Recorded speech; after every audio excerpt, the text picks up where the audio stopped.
Chapter 973. As soon as Yu Qingqing fell to his knees, he heard Ji Dai's roar. His knees sprang up as if they were loaded with springs, and he trembled as he stood behind Ji Dai. Ji Dai glared at the good-for-nothing Yu Qingqing, then pointed a finger at Wuxia and growled, "King of East Siyu, you are lawless." Looking coldly at Ji Dai, Wuxia sighed and said, "King Qingqiu, what do you think His Majesty will do to you if you force me to lead the people and the people of the East Sea to join the Celestial Court or the Buddhist League after seizing my foundation?" Ji Dai and his entourage suddenly stiffened. The reason for seizing Wu Qi's foundation in the East Sea was complicated, and it involved many things in Liangzhu.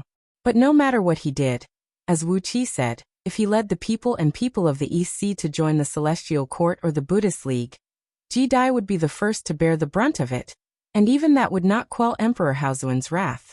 As for those who had come to the East Sea with Ji Dai, they would implicate their own families, and perhaps their clans would be completely wiped out. Who knew? Emperor Haozuan's temper was not good nowadays, and if he forced the people of the East Sea to turn against him, the consequences would be immeasurable. Looking at Wu Qi with a trembling face, Ji Dai said through gritted teeth, "How shameless are you, King of East Sea?" Wu Qi crossed his legs and wagged his toes leisurely, seizing the foundation of others and trying to reap without sowing? Do you have a mouthful of teeth? What Wu Qi said was the street slang he used to hang around on Earth. It was a witty remark he used to make trouble. Ji Dai and the others were confused, but they knew it was not something nice. Glaring at Wu Qi for a while, Ji Dai said through clenched teeth, "Since the King of East Sea doesn't want to follow orders, let's go." They turned to leave the assembly hall, but Ao Buzan stood in front of them with his arms around Immortal Jadebone's waist.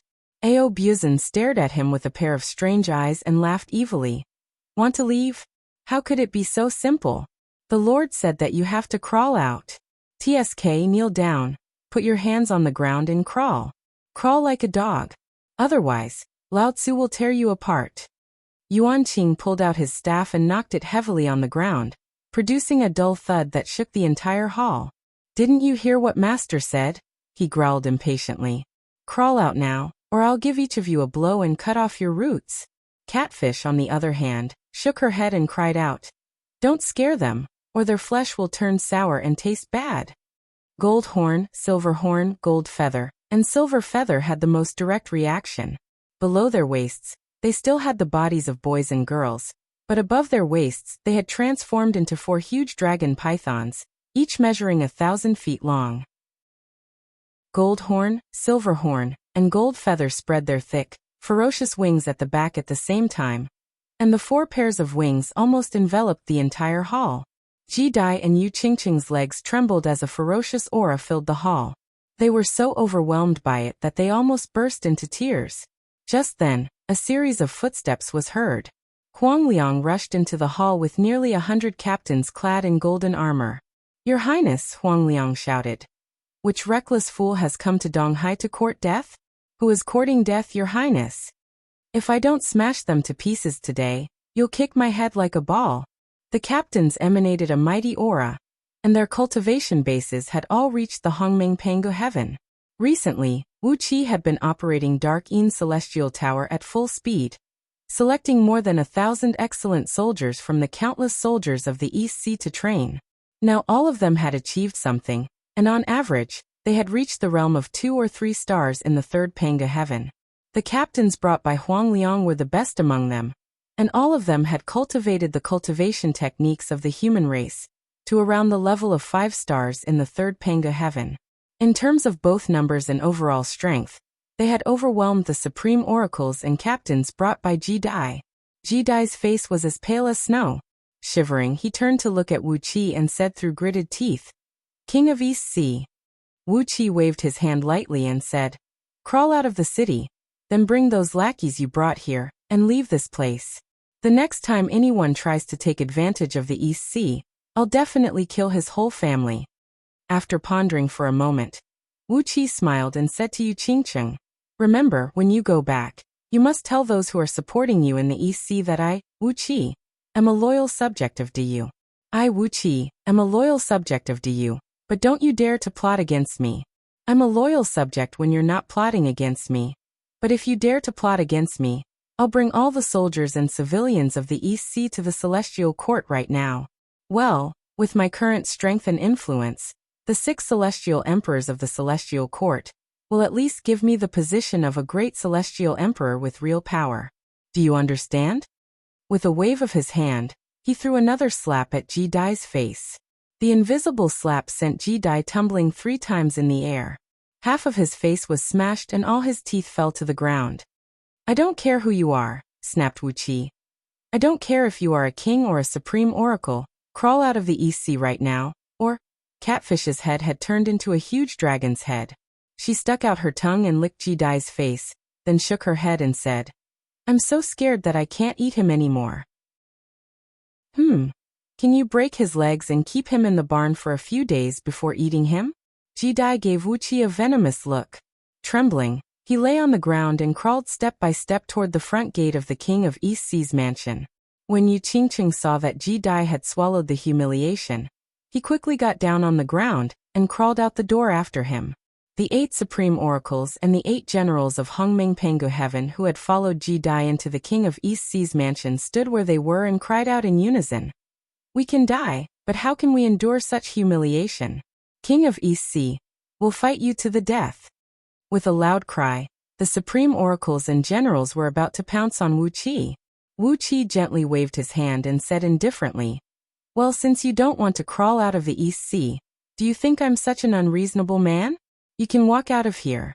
But King Qingqiu and Yu Qingqing must crawl out. With a strange laugh, Wuxia said leisurely, Since you've crawled down like a dog, you might as well work hard to be a dog. Wuqia's words stunned the oracles and generals.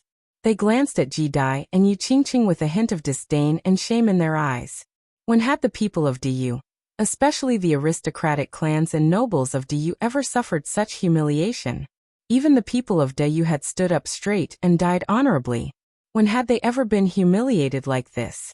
Ji Dai and Yu Qingqing were so angry that their faces turned purple, and they coughed up a mouthful of blood. But Wuxia did not allow them to get up.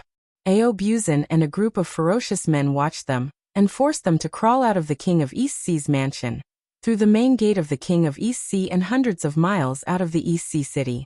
The oracles and generals who accompanied Ji Dai felt so humiliated that they sped away without saying a word, even ignoring the 300,000 elite soldiers Ji Dai had brought with him from the East Sea.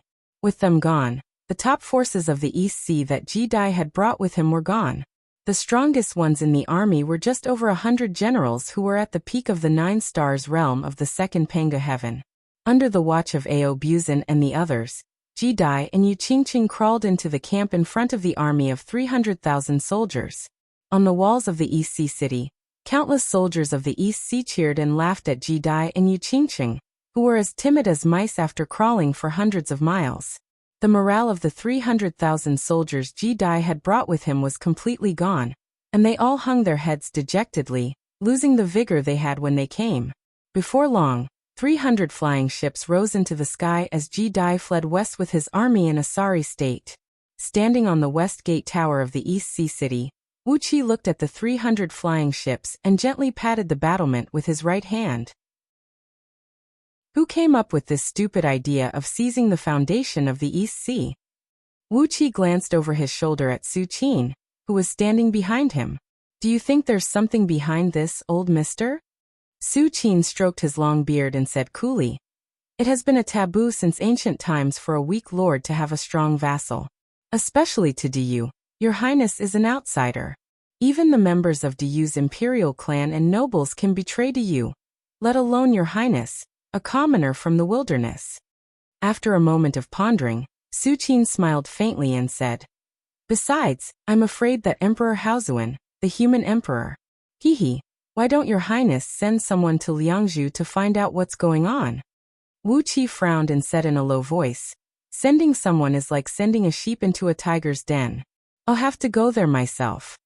Glancing at the flying ships that were flying away, Wuxia said coolly, But I need to teach them a lesson. I need to let those people in Liangzhu who are spying on the East Sea know that there are some things they can't do, or they will die if they do. Gently patting Jin Jiao on the head, Wuxia asked softly, I've been running around these days and haven't had time to take care of you. Well, You must be very hungry these days, aren't you? Jin Jiao's eyes turned green as he pointed at the 300 flying ships and asked, Boss, we've been hungry for a long time. Can we eat them all? Wuxia clapped his hands and chuckled. After pondering for a moment, he gave the order. How many flags, armors, and armaments of the Ling dynasty are there in the storehouse of the East Sea? Pick a group of elites and have them change into their armors. Then follow me to entertain King Qingqiu. Send a message to the underhand sect, asking them to pick a group of elites and disciples to act according to my plan. Glancing at the 300 flying ships that were flying away, Wuqi said leisurely, Just leave a few people to go back to Liangzhu to deliver the message. Yu Qingqing can stay, but as for the others, among the 300 flying ships, Jidai's flagship was hysterically smashing everything in the main hall. He was cursing Wuqi and everything related to Wuqi like a madman, swearing hysterically that he would kill Wuqi and his entire clan, then take Princess Zhonglu and Yixia into his room and torture them. Standing in a corner of the hall, Yu Qingqing also clenched his fists and swore to himself. But suddenly, both of them shuddered at the same time, and a chill rushed from the soles of their feet to their heads. Chapter 974. The sudden sense of danger made Jidai stiffen. Hurry back to Liangzhu at full speed, he cried out. Hurry back to Liangzhu at full speed. At this moment, Jidai hated the 8 supreme oracles who had abandoned him to the bone.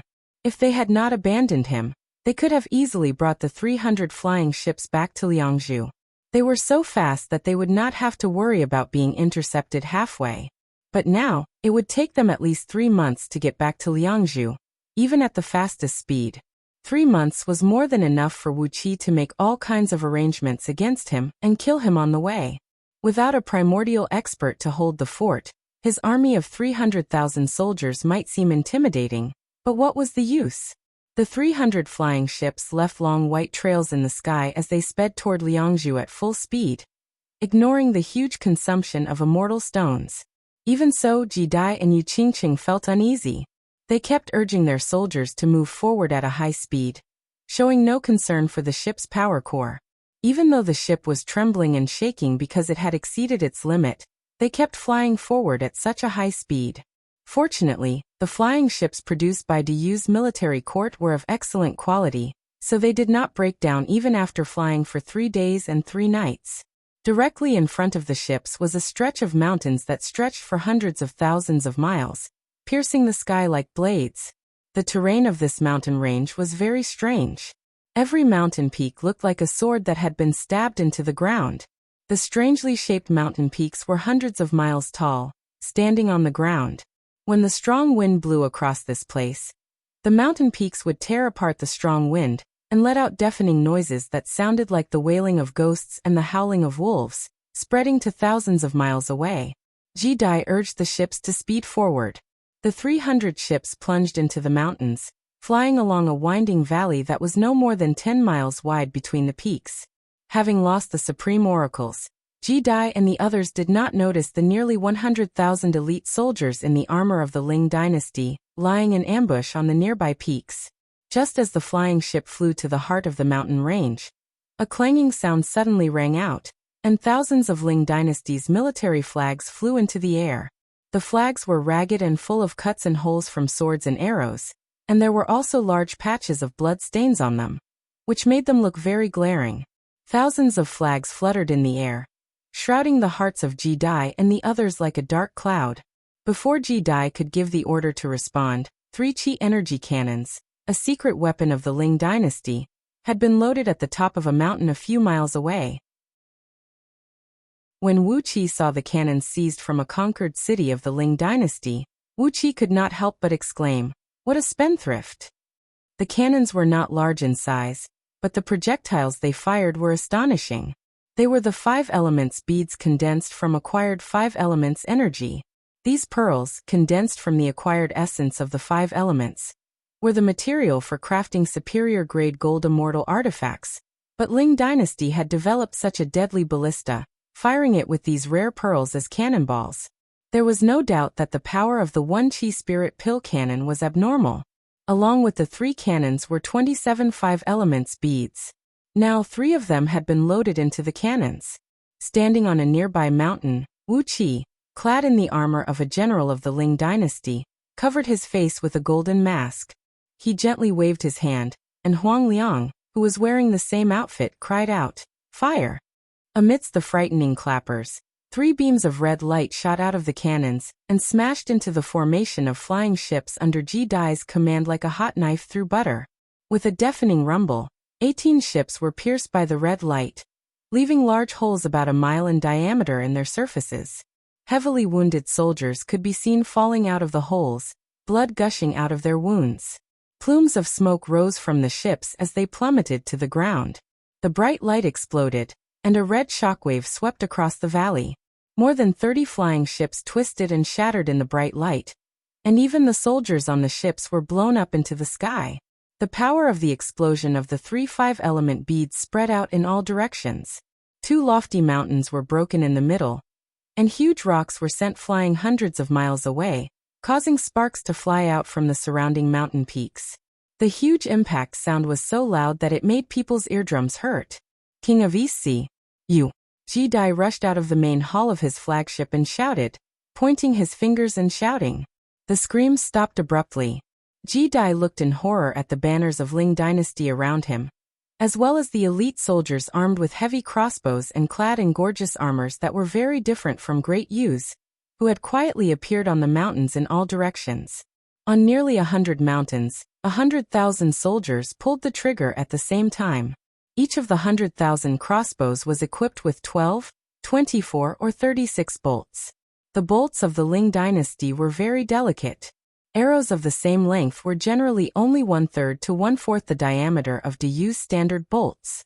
Therefore, the heavy crossbows of the Ling dynasty could carry more bolts than those of Yu's. Yu's bolts were designed to kill with one shot. Even a general would be half dead if he was hit by an arrow. However, the style of the Ling dynasty's bolts was very different from that of Yu's.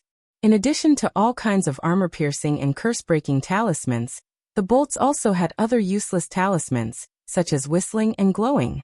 Once the 100,000 crossbow bolts were triggered, over 1,000,000 arrows were shot out, leaving long streaks of light in the air, creating sharp whistling sounds like shooting stars, covering over 200 flying ships.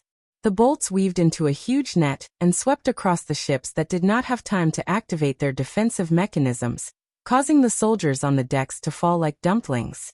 If there were supreme oracles in the army, the defensive mechanisms of the ships would have been activated as soon as possible, leaving no chance for the crossbows to launch a surprise attack. However, Qixia had killed 12 supreme oracles, and the other 8 had abandoned Ji Dai. Now there were only a few oracles with low cultivation bases in Ji Dai's army. All the soldiers on the decks of the ships, which were about a mile long on average, were badly wounded by the bolts. The lucky ones were struggling and moaning on the decks, while the unlucky ones had fallen from the sky into the cloudy valley. No one knew what kind of miserable fate they had suffered.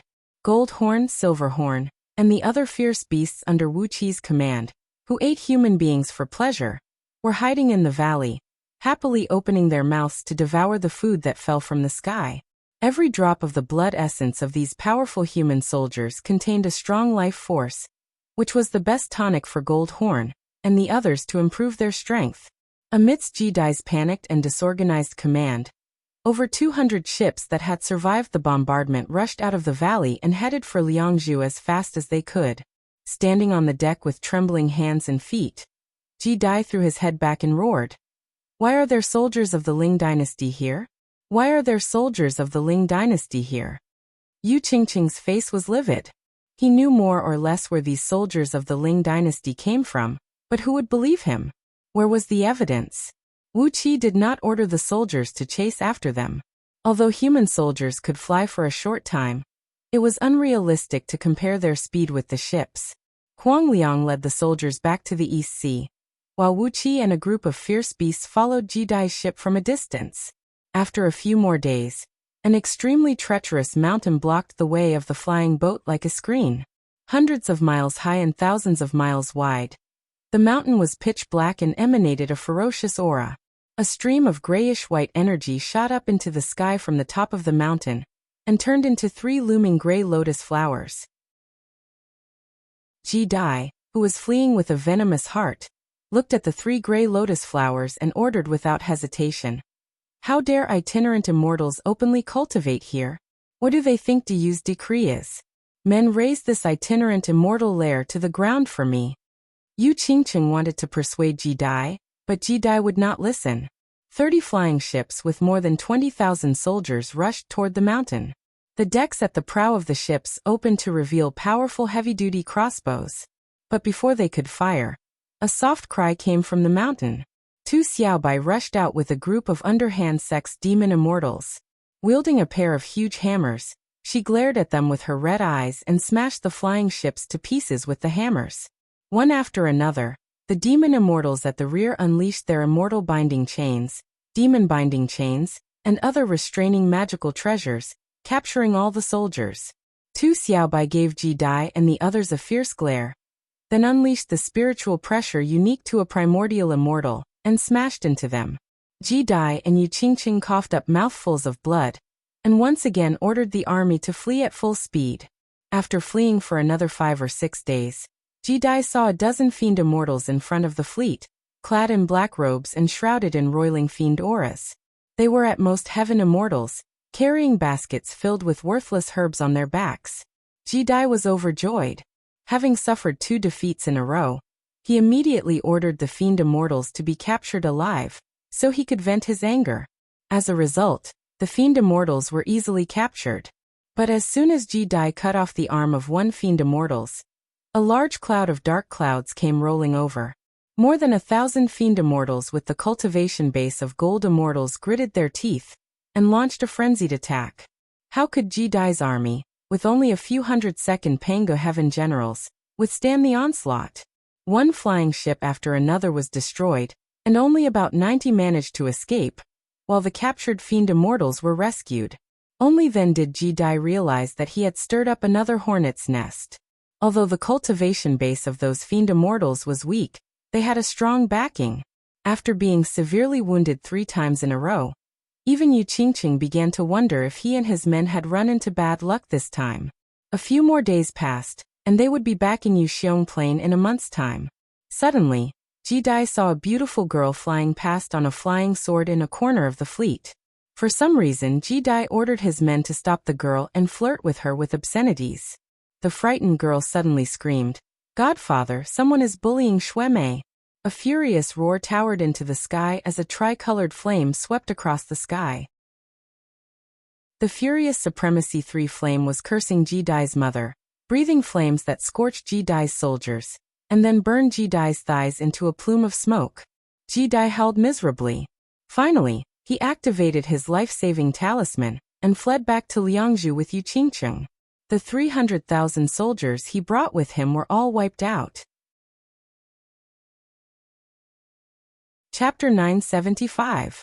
Standing on a high mountain outside Liangzhu, Wuqi, Princess Zhonglu, and Yixia happened to see Ji Dai fly across the sky in a blood-red beam of light and disappear into the city like a ghost. Wuqi chuckled. With a thought in his mind, the surrounding earth energy rolled up and wrapped the 3 of them up before plunging silently into the ground. Yixia unleashed a 7-colored cloud to shroud the surroundings, and with that, the 3 of them slipped into Liangzhu as if they did not exist. Emperor Haozuan was not in the city at the moment. He was leading the Flying Bear army to suppress the southern provinces and win over the hearts of the people. Liangzhu's most powerful defensive formation was left unmanned, so no one could find Wu Qi and his companions.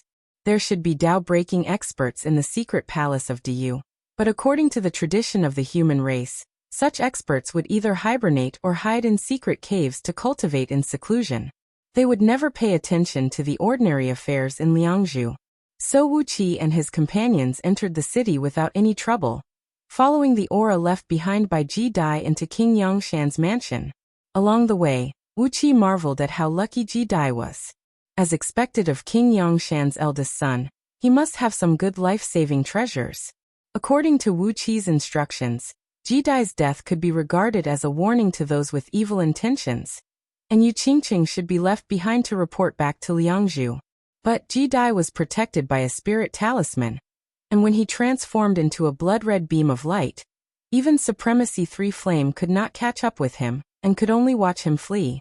Along the way, Wuxia had given Ji Dai a few ruthless attacks. Perhaps Ji Dai was so depressed that he wanted to kill himself. Although he did not kill him, the effect was not much different, and the psychological blow he suffered was probably much more serious than if he were killed. In a secret cave about 100,000 feet underground in the backyard of King Yongshan's mansion, a spacious stone chamber was as simple and neat as the other buildings in Diyu.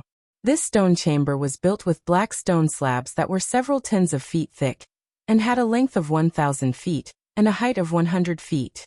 In this spacious stone chamber, there were only a dozen or so heavy stone stools placed neatly as chairs, and nothing else. Dozens of bronze human hands were embedded in the wall, each hand holding a human head-sized mermaid pearl. Inside the translucent bead, there were faint clouds and ocean waves swirling. The bright light from the bead illuminated the entire stone room. The light shone from all directions, leaving no shadow on the ground. In particular, the mermaid pearl had a kind of strange and mystical ability. Its light was a natural-born forbidden object. In the Buddhist sect, it was also known as the stainless and dustless pearl.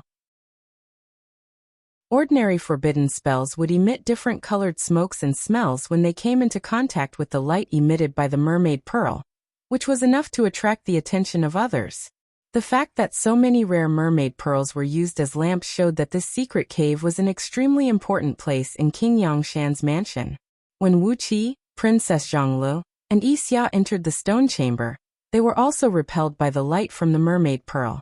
However, Wuqi immediately absorbed the light with the primal purple energy, and fused his aura with it. The three of them entered the stone chamber steadily, and attached themselves to one of the pearls. Hovering amidst the strong light, they quietly looked at the people in the chamber. King Yongshan sat on a stone stool in the middle, his hands on his knees and his face serious. Around him sat 7 kings of the same status as him. Among them Wuqi recognized King Yinshan, King Songshan, King Haoshan, King Dingshan, and King Gushan.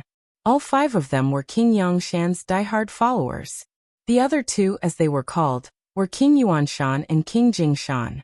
Clearly, they were the allies that King Yongshan had recruited these days. Apparently, after a few major upheavals, King Yongshan's power in the imperial court of Diyu had expanded a lot. All the kings, dressed in black robes, sat in a semicircle around King Yongshan. Judging from their posture, it was clear that King Yongshan was their leader, the leader of this small group. Everyone sat in the same posture as King Yongshan, with their backs straight, their legs apart, and their hands on their knees. They sat on the stone blocks, giving people the feeling that they really were mountains. Not long after Wuqi and his companions sneaked into the chamber, they heard a loud noise, and then Ji Dai and Yu Qingqing darted out of a corner of the room. A bolt of lightning burst out from the corner, and spat them out. Then everything returned to normal. Wuqi glanced at the corner and saw a small, short-distance teleportation formation, which could teleport no more than 300,000 feet away. Presumably, it was used to communicate with the ground. Ji Dai's thighs were burned clean by Supremacy 3 Flame's natal true flame, and he was carried into the chamber by Yu Qingqing. Only then did he let out a miserable howl of pain. Trembling, he rolled on the ground, crawled a few steps toward King Yongshan, and suddenly coughed up a few mouthfuls of blood. Judging from his appearance, he looked so miserable that anyone with a soft heart would not have the heart to punish him. But Wuqi could see clearly that the blood he coughed up was bright red. It must have been forced out by himself, not some new internal injury. And according to Ji Dai's cultivation base, his legs should have recovered long ago. Given the speed at which the cultivation technique of the human race could heal the fleshly body, he should not have come to see King Yongshan with an incomplete body. Clearly, he was pretending to be pitiful. But King Yongshan was not an ordinary man. When he saw Ji Dai's appearance, he snorted coldly and waved his hand, sending out an invisible force that knocked Ji Dai flying away. Ji Dai howled miserably as all his bones were shattered. The blow had almost killed him. "I don't have a useless son like you. You're a waste of my face," King Yongshan growled in a low voice. Glaring angrily at Yu Qingqing, King Yongshan said in a flat tone, "The Flying Bear Army has newly established the Camp of Death, and Ji Dai is its first lieutenant.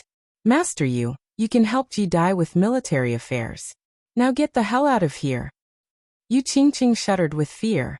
Knowing that King Yangshan had learned that he and Ji Dai had crawled out of the East Sea City, he dared not to argue. Obediently, he helped Ji Dai up and walked out of the stone chamber. Ji Dai was scared out of his wits as well.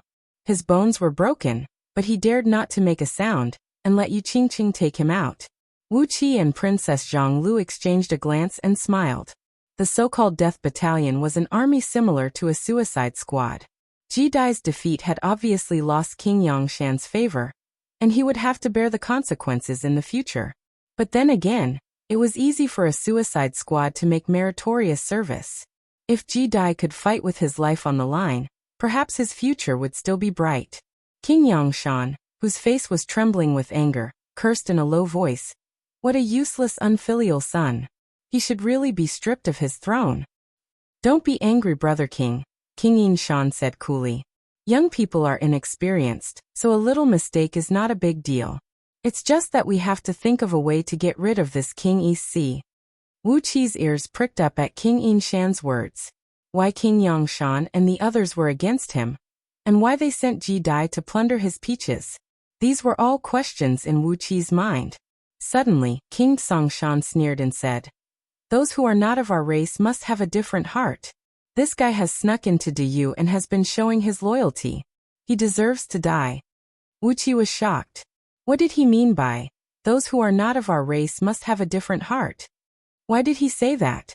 Although Wu Qi was now cultivating the scroll of stealing and had transformed his body into a chaotic body, and although he was one of the chaos fiend gods in his previous life, he was a real human being in this life.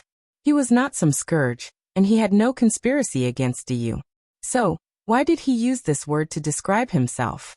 King Gushan said coldly. This guy is very powerful now, and he has countless troops under his command. If we confront him head-on, I'm afraid we won't be able to get away with it. If those people know that this guy is the spy you planted on Myriad Immortals' planet, you will be in a very passive position. King Yangshan heaved a long sigh. Frowning, he said in a low voice, When the Celestial Court wiped out the dozen or so strongholds I had set up in outer heavenly realms, I thought the people of the spring and autumn warring states period in the mortal world had long been wiped out. Who knew they would end up like this? King Yangshan sighed again and said, They are very capable. I can't believe they are able to break the black celestial forbidden curse. And even the ancestor god I worship, Lao Ai, has kept his mouth shut about it. This shows how much their power has grown. If we don't get rid of them sooner or later, they will become a great threat to me, Diyu. Wu Qi and Princess Zhang Lu looked at each other. Their lips moved slightly, and they said the name, Lu Buwei, at the same time. Wu Qi's heart was filled with hatred. If he had known this, he would have strangled Lu Buwei to death, or captured him alive. Why did he have to leave him in the way? Wu Qi and the 6 states could hide what they were doing from the world, but how could they hide it from the old traitor, Lu Buwei? All he had to do was tell Liu Bang about it, and send a letter to Liangzhu, and the East Sea's background would be known to the world. Suppressing the anger in his heart, Wu Qi looked at King Yangshan to see what else he had to say. King Yangshan, who was in a very bad mood, kept sighing. After a long while, he shook his head and said, Ever since His Majesty revealed that he does not want to pass the throne to other princes, and intends to choose one of us to succeed him, I was indeed tempted. And the Black Mountain King was even more overbearing. If King Heishan learns about the King of East Sea's background, it's not a big deal that I can't get the throne, but if the throne falls into King Heishan's hands, what should we do if he wants to settle the score with us later? King Yuanshan and King Jingshan's faces twitched slightly, but they returned to normal in the blink of an eye. Wu Qi saw the change in their expressions, and King Yangshan seemed to sense it as well. King Yuanshan, King Jingshan, he said in a low voice. You and King Heishan are old friends, why don't you? King Yuanshan and King Jingshan were silent for a long time, and then they shook their heads. They had chosen King Yangshan's ship, so how could they get off? After waiting for a long time and not seeing them move, King Yangshan cleared his throat and said in a flat voice, Ji Dai is a good-for-nothing. He has turned a good thing into something so outrageous. now that the king of East Sea has his guard up against us, things are going to be difficult. In short, we either bring the king of East Sea to Liangzhu and keep him there, or wipe out his power completely. There is no other way. The kings in the chamber exchanged glances. Then, Chi-Chi rose to his feet and said, "What should we do, brother king?" King Yangshan was silent for a moment, then slowly raised his right hand and gently swung it down. Chapter 976. The few kings in the chamber breathed a sigh of relief at the same time when they saw King Yangshan's palm strike, which was as sharp as a blade. They rose to their feet slowly, ready to bid farewell to King Yangshan, and then split up to assemble their top experts to eradicate the upper echelons of the East Sea. As long as Wuxia and the other upper echelons of the East Sea were wiped out, it would be a piece of cake to conquer the vast territory and countless people of the East Sea. Just as the kings rose to their feet, time and space in the chamber froze at the same time. Without the slightest resistance, the kings stood stiffly with their knees slightly bent. The jade talismans and jade pendants they wore exploded as if they had gone berserk, and the strong flashes made them look like light bulbs. But these talismans, which were made by the supreme oracles of the secret palace, could not break the frozen time and space around them, and could not save their masters from being imprisoned. Only the space about 10 feet around King Yangshan remained normal in the vast chamber. Sensing the strange atmosphere around him, King Yangshan jumped to his feet in horror and glanced around. Amidst a cracking sound, King Yangshan took out 2 jade talismans that looked like ghost faces and crushed them. A circle of hazy light shone on him, and a low ghostly howl could be vaguely heard coming out of it. A few ghostly shadows surrounded King Yangshan, making his body hazy, and making it so that any divine will that tried to get close to him would quickly slip away. Wuxia clapped his hands softly as he slowly emerged from the glow of the pearl. When he first appeared, he was only the size of a thumb, but gradually, he grew larger and larger, and by the time he came before King Yangshan, he had returned to his normal height. With a flick of his finger, a stone block slid behind him, and Wuxia reached out his hand gracefully to King Yangshan. "A nice defensive talisman, but it's useless against me. Please take a seat, Your Highness." King Yangshan's eyes narrowed, but before he could do anything, 2 terrible divine senses with a strong sense of warning came whistling down from a place he could not perceive. The ghostly shadows around him shattered with a boom, and he staggered back 2 steps before sitting down on the stone block. King Yangshan was shocked. Only now did he realize that in addition to Wuxia, there were 2 other formidable figures hiding in this stone chamber. Staring fixedly at Wuxia, King Yangshan asked in a hoarse, hesitant voice, "The Saint Realm?" Wuxia was taken aback, and then he remembered that the cultivation realms of the human race had their own system. The oracles who were equal to heaven immortals were marked by the symbol of the moon, and the generals were divided into the 9 heavenly realms of the first Panga heaven. The oracles who were equal to gold immortals were marked by the symbol of the full moon, and the generals were divided into the 9 heavenly realms of the second Panga heaven. The oracles who were equal to primordial unity golden immortals were the supreme oracles, marked by the supreme tower, and the generals were divided into the 9 heavenly realms of the first Panga heaven. When one surpassed the primordial realm and stepped into the Tao-breaking realm, the humans called it the Saint Realm. Once they entered the Saint Realm, there would no longer be any difference between priests and generals. Whether it was close combat or spells and curses, they would be extremely powerful. In other words, any expert of the Saint Realm was in existence who cultivated both magic and fleshly body, just like the 2 most famous figures of the human race, the Yellow Emperor Xianyuan and the Yin Emperor Shenong. King Yangshan himself was still hanging around in Hongmeng Panga heaven, but he was knowledgeable enough to easily imprison a few kings of the council, whose cultivation bases were equal to his. And not only did he freeze space, but even time and the activity of their divine will. This was something that only an almighty expert of the Saint Realm could do. Wuxia nodded lightly and smiled faintly. King Yangshan was stunned when he saw the smile on Wuqi's face.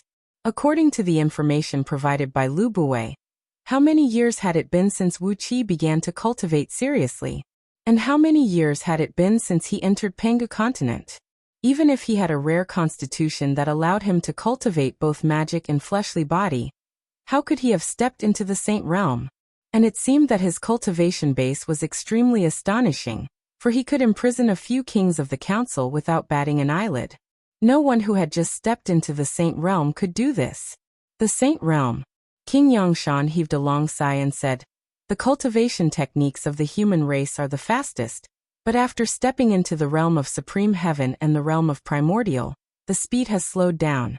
Compared to the short lifespan of the human race, be it the oracles who have stepped into the realm of supreme heaven, or the generals who have stepped into the realm of primordial, they will not have enough time to break through the Saint Realm. In order to do so, time is not a problem. The key is one's own aptitude and fortune." With a wave of his hand, Wuxia produced a small tea table, a small teapot, and 2 exquisite teacups out of thin air. Then, Yuan Ling True Flame sprayed out of his palm, and boiled a pot of innate true water taken from Yuan Ling's nether realm. Then threw in a few tea leaves from Yuan Ling's nether realm. These tea trees were planted by Yuan Ling himself, and the seeds were collected from the first innate tea tree, which was a real innate spirit root. As he boiled the tea, Wuxia smiled and said, "My aptitude is very good, and my fortune is good. That's why I was lucky enough to step into the Saint Realm in such a short time. To tell you the truth, Your Highness, Wuxia is now at the peak of the Saint Realm." King Yongshan jumped to his feet in horror, and stared fixedly at Wuxia, unable to speak for a long time. The peak of the Saint Realm? How could he be at the peak of the Saint Realm? This was ridiculous. The 2 sacred emperors of the human race, the Yellow Emperor Xianyuan and the Yen Emperor Shenong, were only at the peak of the Saint Realm, and they often went to Empress Hua's palace to listen to the teachings of the Huahuang clan. It had taken them countless years and countless virtues to reach this level. So, how could Wuxia have reached this realm so easily? The more the tea was boiled, the more fragrant it became. Wuxia took out a few jade bottles the size of a thumb and dripped a few drops of rare natural treasures, such as the 100-million-year-old hollow azurite, which came from Yuan Ling's nether realm, into the tea. Since the fall of Yuan Ling, until Wuxia, the reincarnated man, returned to Yuan Ling's nether realm and took back his lair, he had accumulated a lot of these treasures. There were exactly 2 cups of tea in a pot the size of a fist. Wuxia poured a cup of tea for King Yongshan, then carefully handed it to him. "Your Highness, try this cup of tea. The medicinal strength is very strong. Your Highness is now at the 6 stars realm of Hongmengpengu heaven, isn't it? I didn't notice that Your Highness's cultivation base was hidden so deeply before. This cup of tea should be able to help Your Highness advance by 1 star." King Yongshan took the cup of tea, gave Wuxia a look, clenched his teeth, and poured the tea into his mouth. As soon as the hot tea entered his mouth, it turned into a violent stream of energy that rushed through his body. A series of cracking noises rang out inside of him, and in just a quarter of an hour his body suddenly grew about half an inch taller. A crack appeared on his forehead, from which a layer of dead skin began to peel off. As Wuxia had said, his cultivation base had broken through a minor realm. Wuxia picked up the cup and drank it in 1 gulp. Although the tea contained a huge amount of energy, it only had a strong effect on those in the realm of Tao reasoning. For experts of Wuxia's level, ordinary natural treasures and innate spirit roots were of no benefit to his cultivation base, unless they were eaten as meals. At most, they could be used as mouthwash to improve the taste. Putting down the cup, King Yongshan said coldly, "Thank you, thank you." Wuxia dropped the cup and said with a chuckle, "You flatter me. This cup of tea is Wuxia's way of returning the favor." King Yongshan was taken aback. "What favor do I owe you?" he asked in surprise. Staring into King Yongshan's eyes, Wuxia said leisurely, "When I first came to Pangu continent, King Yongqiu took good care of me. Later, it was with the help of Your Highness's power that I gradually achieved what I have today. If I hadn't been under Your Highness's protection, I'm afraid I would have been killed by some malicious people." Lightly tapping the tea table with his fingers, Wuxia sighed and said, "Take the army of hundreds of millions of soldiers in the East Sea for example. If I hadn't drawn that energy vein from Yuxiong Plain, how could I have trained so many soldiers? If I hadn't been Your Highness's confidant, appreciated by Emperor Haozuan, and made some contributions. How could I have received such treatment? So you know. King Yangshan snapped.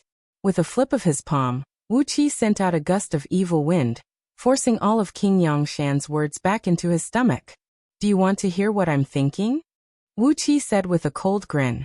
In fact, I don't mean any harm to you. I just want to have a stable foundation for me and the people around me, so that we can live a good, carefree life. The East Sea is more than enough for us to live a good life. With a sigh, Wuqi rose to his feet, shook his head, and said, Gao and I are brothers. If you hadn't schemed against the East Sea, I would have been working hard for you. At the very least, I would have wiped out the Ling dynasty and made the celestial court suffer. But you shouldn't have listened to Lu Buwei. With a strange smile on his face, Wuqi shook his head and said, his plans have been ruined by me several times. So many of his relatives and clansmen have died because of me, and he is now an important minister of the Ling dynasty. You schemed against your own minister because of the words of someone from an enemy dynasty. You are so stupid that I don't even want to say anything. A clump of Pengu's sacred energy emerged from Wuqi's palm, turning into a nebula and wheeling rapidly in his palm. Staring at the clump of energy, Wuqi sighed and said, What do you mean by those who are not of our race must have a different heart? Can't you see? I'm a real human being, except that I'm not a native of Pengu continent. You shouldn't have schemed against me, because I mean no harm to your highness and Gao. With a sigh, Wuqi rose to his feet and said with a smile, The favor has been repaid, and the matter has been cleared up. As for what to do in the future, it all depends on your highness's decision.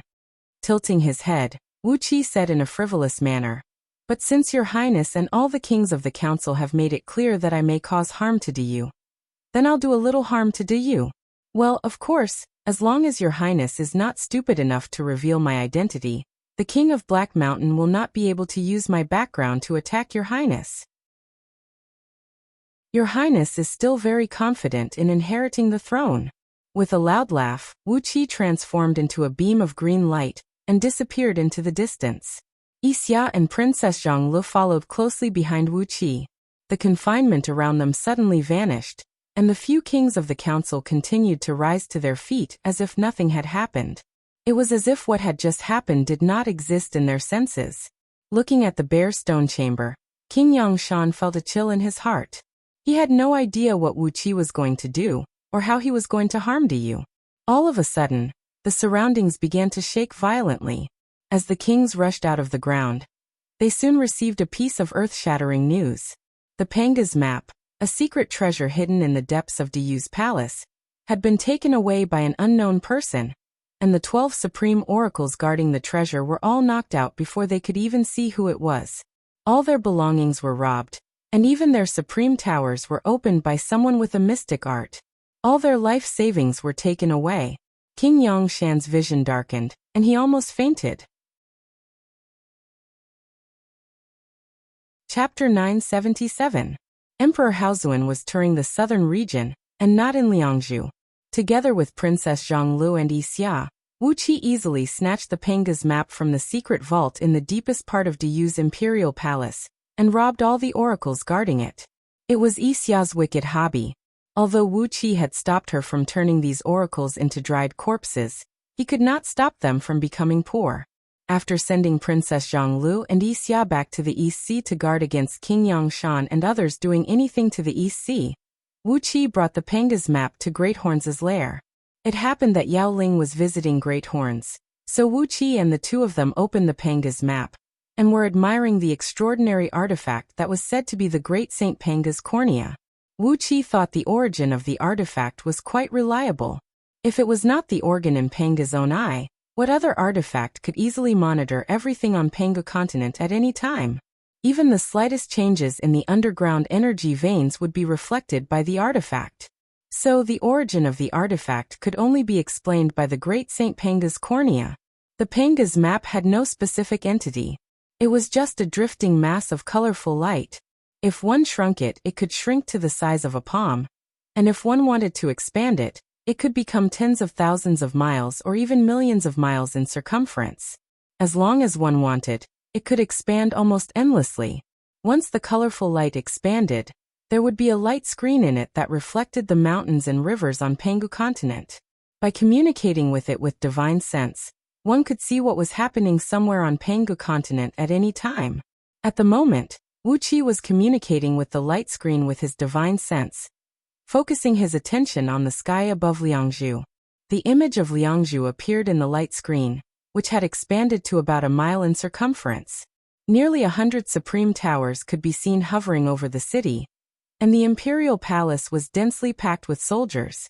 Countless civil and military officials of Dayu were scurrying around the palace like ants on a hot pan, throwing the whole city into chaos.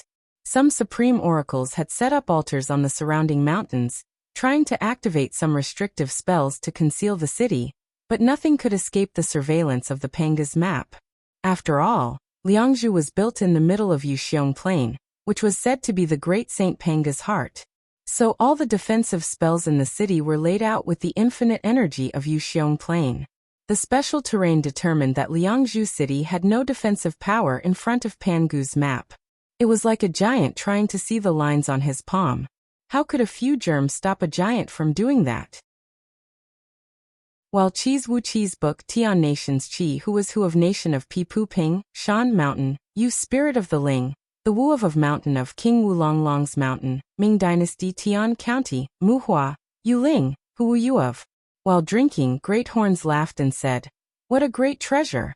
It can see everything in and out of Liangzhu clearly. Tisk, it's indeed a great treasure." Then he looked at Wu Qi in confusion and said, "But why did you take this thing?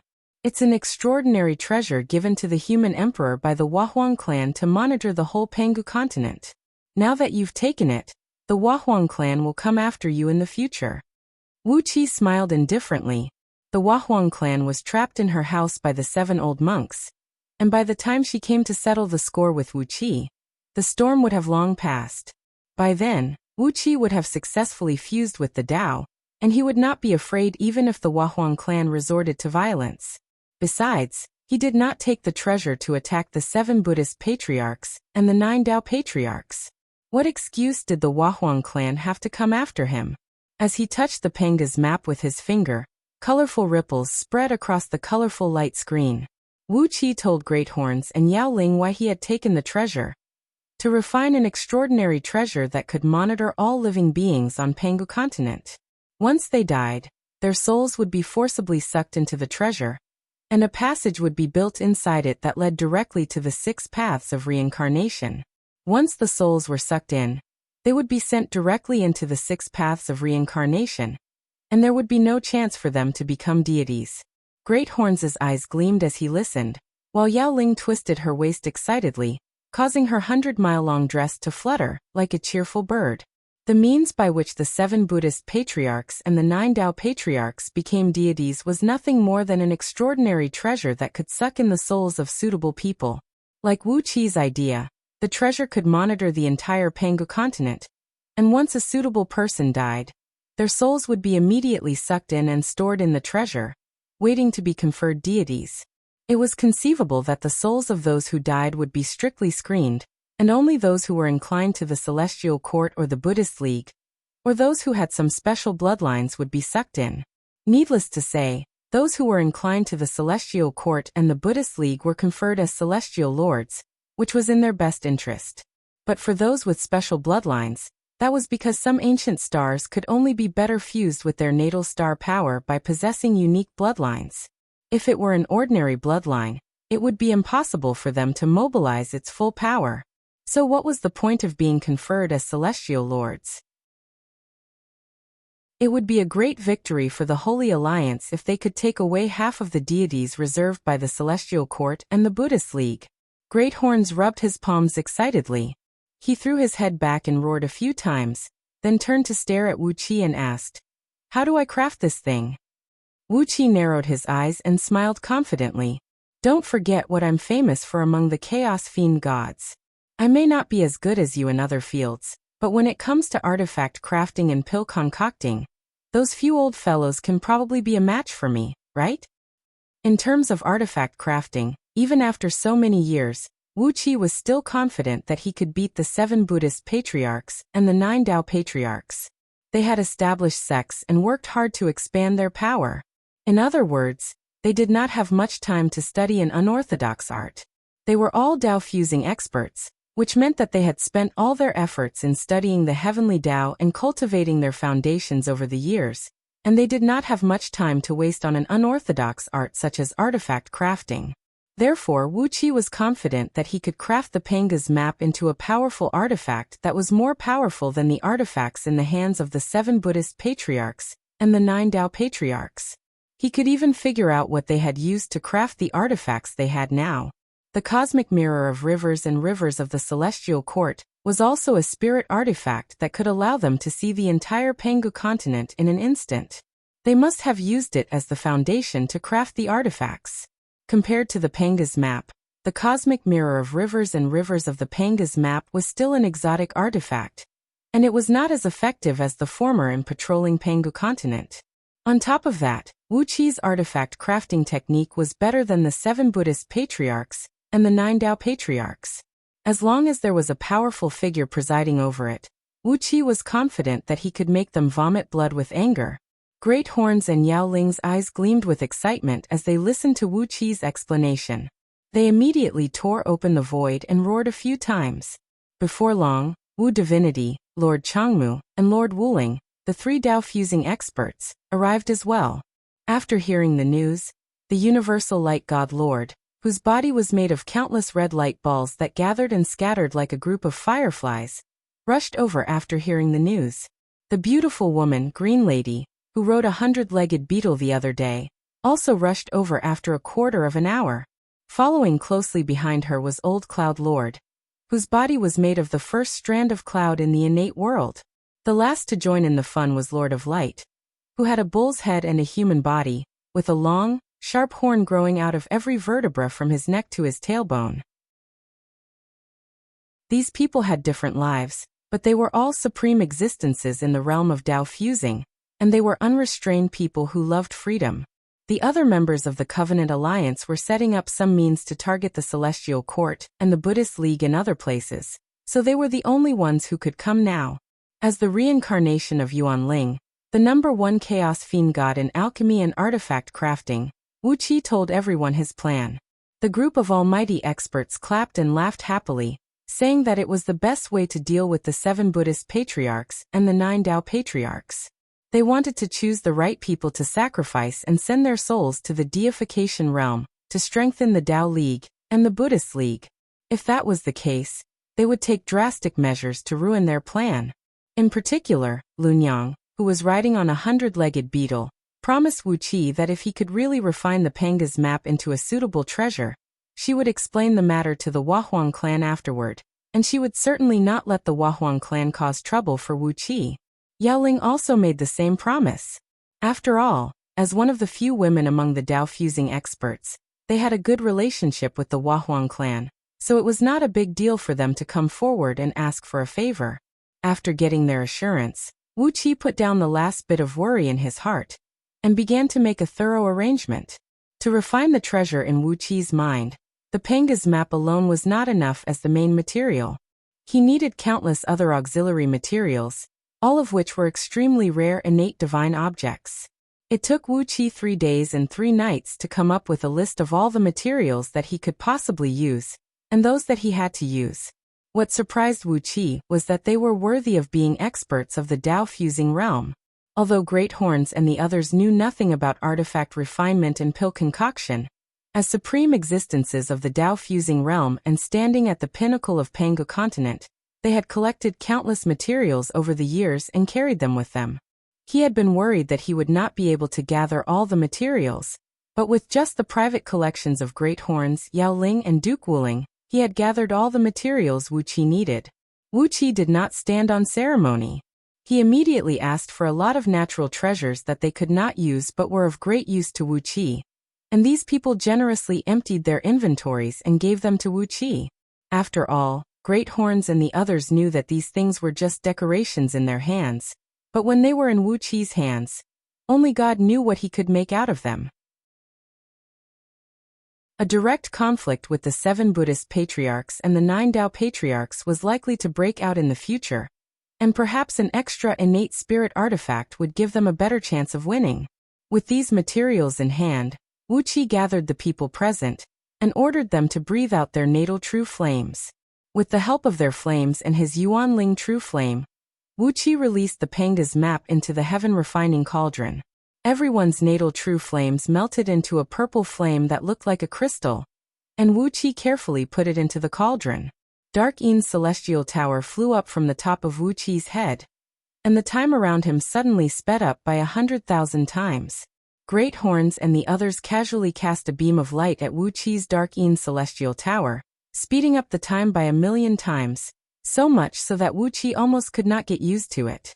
After a moment of suffocation, Wuxia finally got used to it, and he devoted all his mind to the cauldron. Chapter 978. The Ling dynasty obediently withdrew all its forces from the attack on the East Sea, and Princess Zhongli did not want to waste her forces by stirring up disputes. Every day, she was busy restraining Wuxia, preventing her from stirring up trouble. The nature of shapeless heavenly devil was to kill, rob, and stir up trouble. An ordinary life was not suitable for a fiend ancestor like Wuxia. Chu Ping smiled lightly and said, "How about this? How many points are the heads of the emperors of the Ling dynasty and the Shizo dynasty, the heads of their civil and military officials, the heads of their ordinary soldiers, and the immortals of the celestial court and the monks of the Buddhist League? Their cultivation bases are not equal, and they are worth a lot of points. Let's record the total number of points one by one, and meet again in the future, and the one with the highest total number of points will be the winner. What do you say?" Princess Zhongli had distributed countless armaments and provisions to the 6 dynasties. Even Xiangyu and Huhai, the 2 generals that Wuxia had focused on training, were allowed to return to their respective dynasties. After a busy day, the 6 dynasties quietly left the territory of the East Sea. Yu was shocked, but he did not take it seriously. Daqin, Great Chu, Great Yan, Great Zhao, Great Qi, and Great Wei. Who knew where these small human kingdoms came from? Yu had too many things to worry about now, so he did not care about the disputes of these small kingdoms. If the 6 dynasties had done this, it would have been a little suspicious of tearing down the East Sea. But now, the emperors of the 6 dynasties could be considered as Wuxia's father-in-law, and even the civil and military officials of the 6 dynasties were 100% Wuxia's father-in-law. If they wanted to lead their soldiers and people out of the East Sea to rebuild their power, there was nothing to argue about. While Princess Zhongli was busy, on the summit of a high mountain outside the East Sea city, in the temporary imperial residence of the Qin Emperor Yingzheng, the emperors of the 6 states were sitting around a round table. In front of each of them was a small gilded lacquer plate, on which were exquisite wine pots and wine cups, as well as a few exquisite dishes to go with the wine. Chu Ping raised his brows, Yan Dan rolled his eyes, Tianwen and Zhaoxing did not say anything, while Wei Wuji, the toughest and most combative of them all, gave a hideous laugh, stared at Yingzheng and said, "Yingzheng, what do you mean by that? If you want to be a beast, then go, but don't drag us down with you." Yingzheng nodded slowly. He gave the people around the round table a look, sighed and said, "In those days when Daqin unified the 6 states, it is a pity that I could not kill all the emperors with my own hands." He swept the small lacquer plate in front of him to the ground, smiled proudly and said, "But it is true that I do not have the intention to kill you today, but..."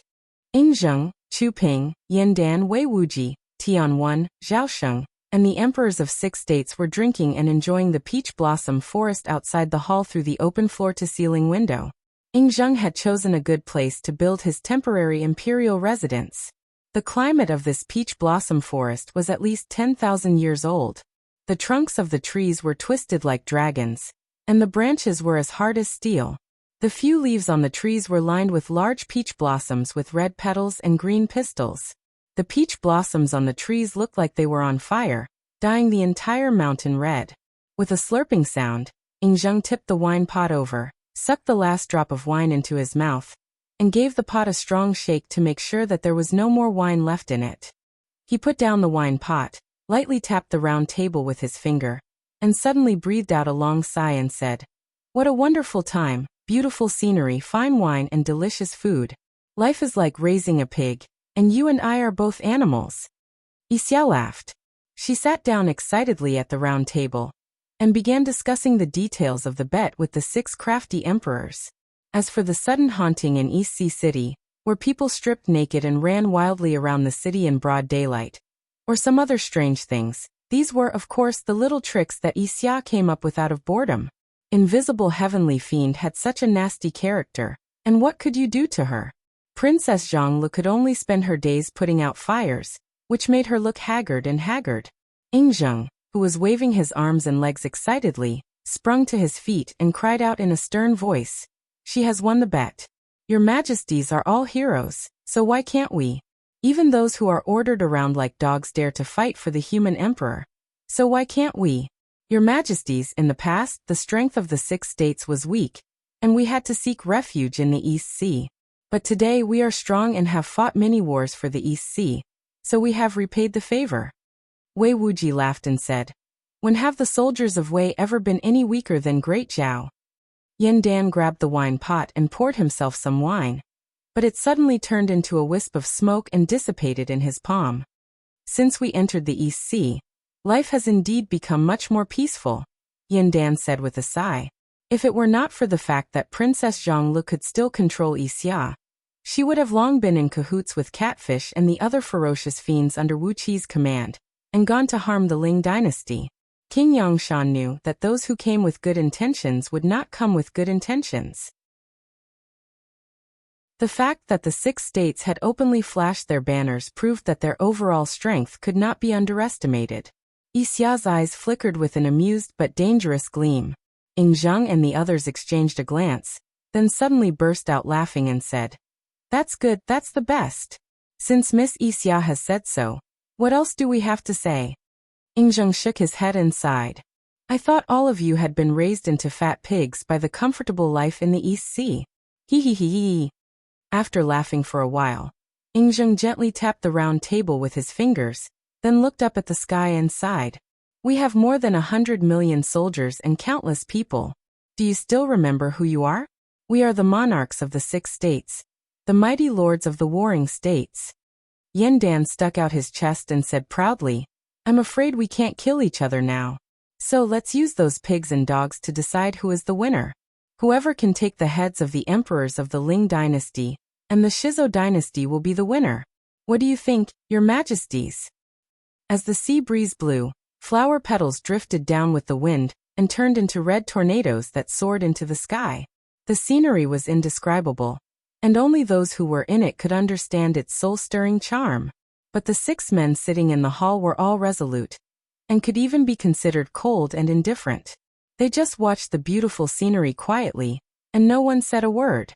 There was no war in the East Sea. Ingzheng gave Wei Wuji a sidelong glance and said with a cold grin, "TSK, you still have a temper?" "Why don't I have a temper?" Wei Wuji said proudly and coldly. Princess Zhonglu was happy to see this.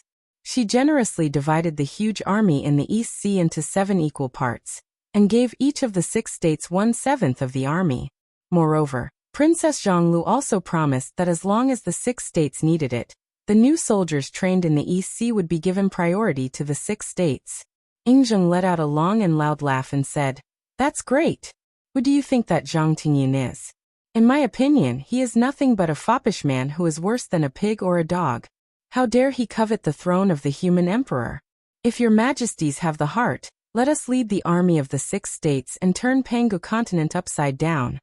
Now that Princess Zhonglu was in charge, Wuxia had no place to go, so she could only focus all her energy on harming the soldiers in the East Sea. She had hundreds of millions of incarnations, trained these soldiers with the cruelest means, and then tortured and killed them in their dreams. She had tortured the latest batch of soldiers in the East Sea until they were as crazy as lunatics. But their fighting strength was indeed 50% stronger than that of ordinary soldiers of the same cultivation base, which left Princess Zhonglu speechless. "The army of Great Qi is ready," said Tianwen coolly. The 6 men laughed and clapped in unison, and were about to clap their hands to make the agreement. On behalf of Wu Qi, Wuxia made a bet with the emperors of the 6 states. They had calculated in detail how many points each person from the Ling dynasty, the Shizo dynasty, the Celestial Court, the Buddhist League, and other human states were worth, how many points they would get if they were killed, and how many points they would get if they were captured alive. After that, they all swore that they would never cheat in the bet. After the bet was made, the matter of the 6 states leaving the East Sea and setting up their own states was settled. A faint, fierce aura spread out from the bodies of Yandan and the others. Some people in the East Sea city happened to be looking at the mountain on this side. They were shocked to find that, starting from the top of the mountain, the peach blossoms all over the mountain were withering, and the once red mountain had suddenly turned a dead gray. All the life force of the peach trees was gone, and even the grass under them had died. All of a sudden, a colorful light flickered on the round table, and Wuxia abruptly appeared in front of the 6 men. She rolled her eyes and gave the 6 men a glance. Suddenly, she laughed evilly and said, "Why is there no position for Wuxia in this fun event? How about adding the East Sea? If Wuxia wins the East Sea in the end, all of you will willingly serve him as the human emperor. What do you think?" These dishes were exquisitely prepared, and the ingredients used were the most precious and delicious ingredients from the bodies of the mountain spirits and aquatic monsters. For example, one of the dishes, the carp whiskers in cold sauce, was made from the spirit of a 1,000-year-old carp, which had cultivated into the nascent soul realm. Not only were the whiskers of the carp crisp and tasty, but they also had the effect of calming the mind and strengthening the physique. If it had not been for the large army of aquatic demons in the East Sea, how could ordinary people have such a good meal? The army of the 6 states was going to leave the East Sea and re-establish themselves. It was a very complicated issue, involving the division of the soldiers and the migration of the people in the East Sea, as well as the need to replenish the 6 states with all kinds of armaments, salaries, rations, and countless other materials. Wei Wuji clapped his hands and praised, "Wonderful! Let's do it this way. Whoever gets the highest total score will be wholeheartedly supported by the others to become the human emperor and unify the Pangu continent. What do you think of this idea, Your Majesties?" However, the after-effect of Wuxia's training of the new soldiers was that there were 67 camp howls in just 1 month in the East Sea. In the chaos, tens of thousands of soldiers were seriously injured, countless others were lightly wounded, and the frenzied soldiers nearly destroyed half of the East Sea city. That was all. This was the price of raising the overall strength of the soldiers trained by Wuxia by 50%. Ingzheng fixed his eyes on Yandan and said, "Yandan, what do you think we should do?" King Yangshan, on the other hand, nearly fainted again. Staring coldly at Ingzheng, Yandan sighed and said, "I still remember that I sent Jing Ke to assassinate my eldest brother, but I failed to kill him. What a regret." 3 months later, the banners of the 6 states were raised at the same time in the northern region of Diyu. Chu Ping narrowed his eyes and tucked his hands under his sleeves. Suddenly, he cried out in a long voice, "I have come to Pangu continent, but if I have to live under the protection of the East Sea for the rest of my life, I will be lonely. Chu Ping may like to recite romantic songs, but I prefer to lead the mighty army of Great Chu to fight the world." Zhao Xing slowly straightened his back and said with a chuckle, "The cavalry of Great Zhao is ready to go." Over the years, with the resources of the East Sea, Great Zhao has flourished, and now has trillions of people and over 100 million mighty soldiers, all of whom are heavily armed and elite cavalry. Chapter 979. Wuqi was still crafting items in Great Horns' lair, while Princess Zhonglu and Wuxia were working hard to train the new army. The 6 dynasties had taken away 6 out of 7 of the East Sea's military forces, and now, the East Sea's military force was a little stretched, not even enough to maintain a regular garrison. Fortunately, the Ling dynasty had pulled back its forces and dared not to go all out against the East Sea. Princess Zhonglu had only maintained a regular garrison on the border, while the rest of the cities and military towns were basically planted with fake banners and flags. New soldiers were still being trained in the underground spirit cave, and the shortage of military forces in the East Sea would soon be solved. But on the border of Diyu, the 6 dynasties had set off a frenzy. Whether it was Diyu, the Ling dynasty, or the Shizo dynasty, they were all suffering because of them. With enough troops and top-notch experts, the 6 dynasties had returned to their original appearance as war monsters. Yin Dan stood on the top of a mountain. In front of him was an important military town set up by the Shizo dynasty to guard against Diyu's attack. The town measured about 100 miles in both width and length, and its walls were densely covered with sharp alloy spikes. Any ordinary human soldier who touched them would have their limbs cut off immediately. 2 million people were stationed in the town, and all of them were soldiers. Apart from a few women who provided the soldiers with their physical needs, there was not a single civilian in the huge town. Across from the town was Liang Province, a 9th-grade province in the northwestern frontier of Diyu. With a population of less than 10 million, Liang Province was suffocated by this military town. From time to time, civilian women were abducted by the Shizo dynasty soldiers in the town. The prefecture overseer of Liang had repeatedly asked Diyu for reinforcements, but Diyu, who was busy pacifying the southern region, did not have any extra troops to send here. But recently, Gao had stationed 200,000 soldiers of the Flying Bear Army here, completely suppressing the arrogance of this military town. The Shizo dynasty soldiers no longer dared to go out at will, for fear of running into the scouts of the Flying Bear Army.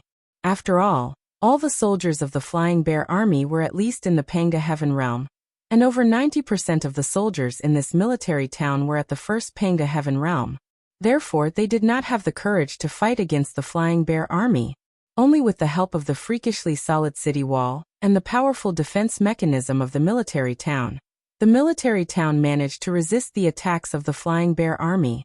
Looking at the military town ahead, Yin Dan smiled and nodded to Han Fei, who was standing beside him. Han Fei, it's up to you now. Han Fei smiled warmly. He pulled out a 3-feet-long writing brush, which was as thick as a baby's arm, and drew a line in the air while growling in a low voice. Words are the law. Activate. As Han Fei's voice rang out, the freakishly tall city wall of the town suddenly collapsed. A bottomless crack, hundreds of miles long and a mile wide, appeared on the ground, splitting the town into 2 halves from the middle. Hundreds of black-clad oracles of Great Yin stood halfway up the mountain, raising both hands at the same time.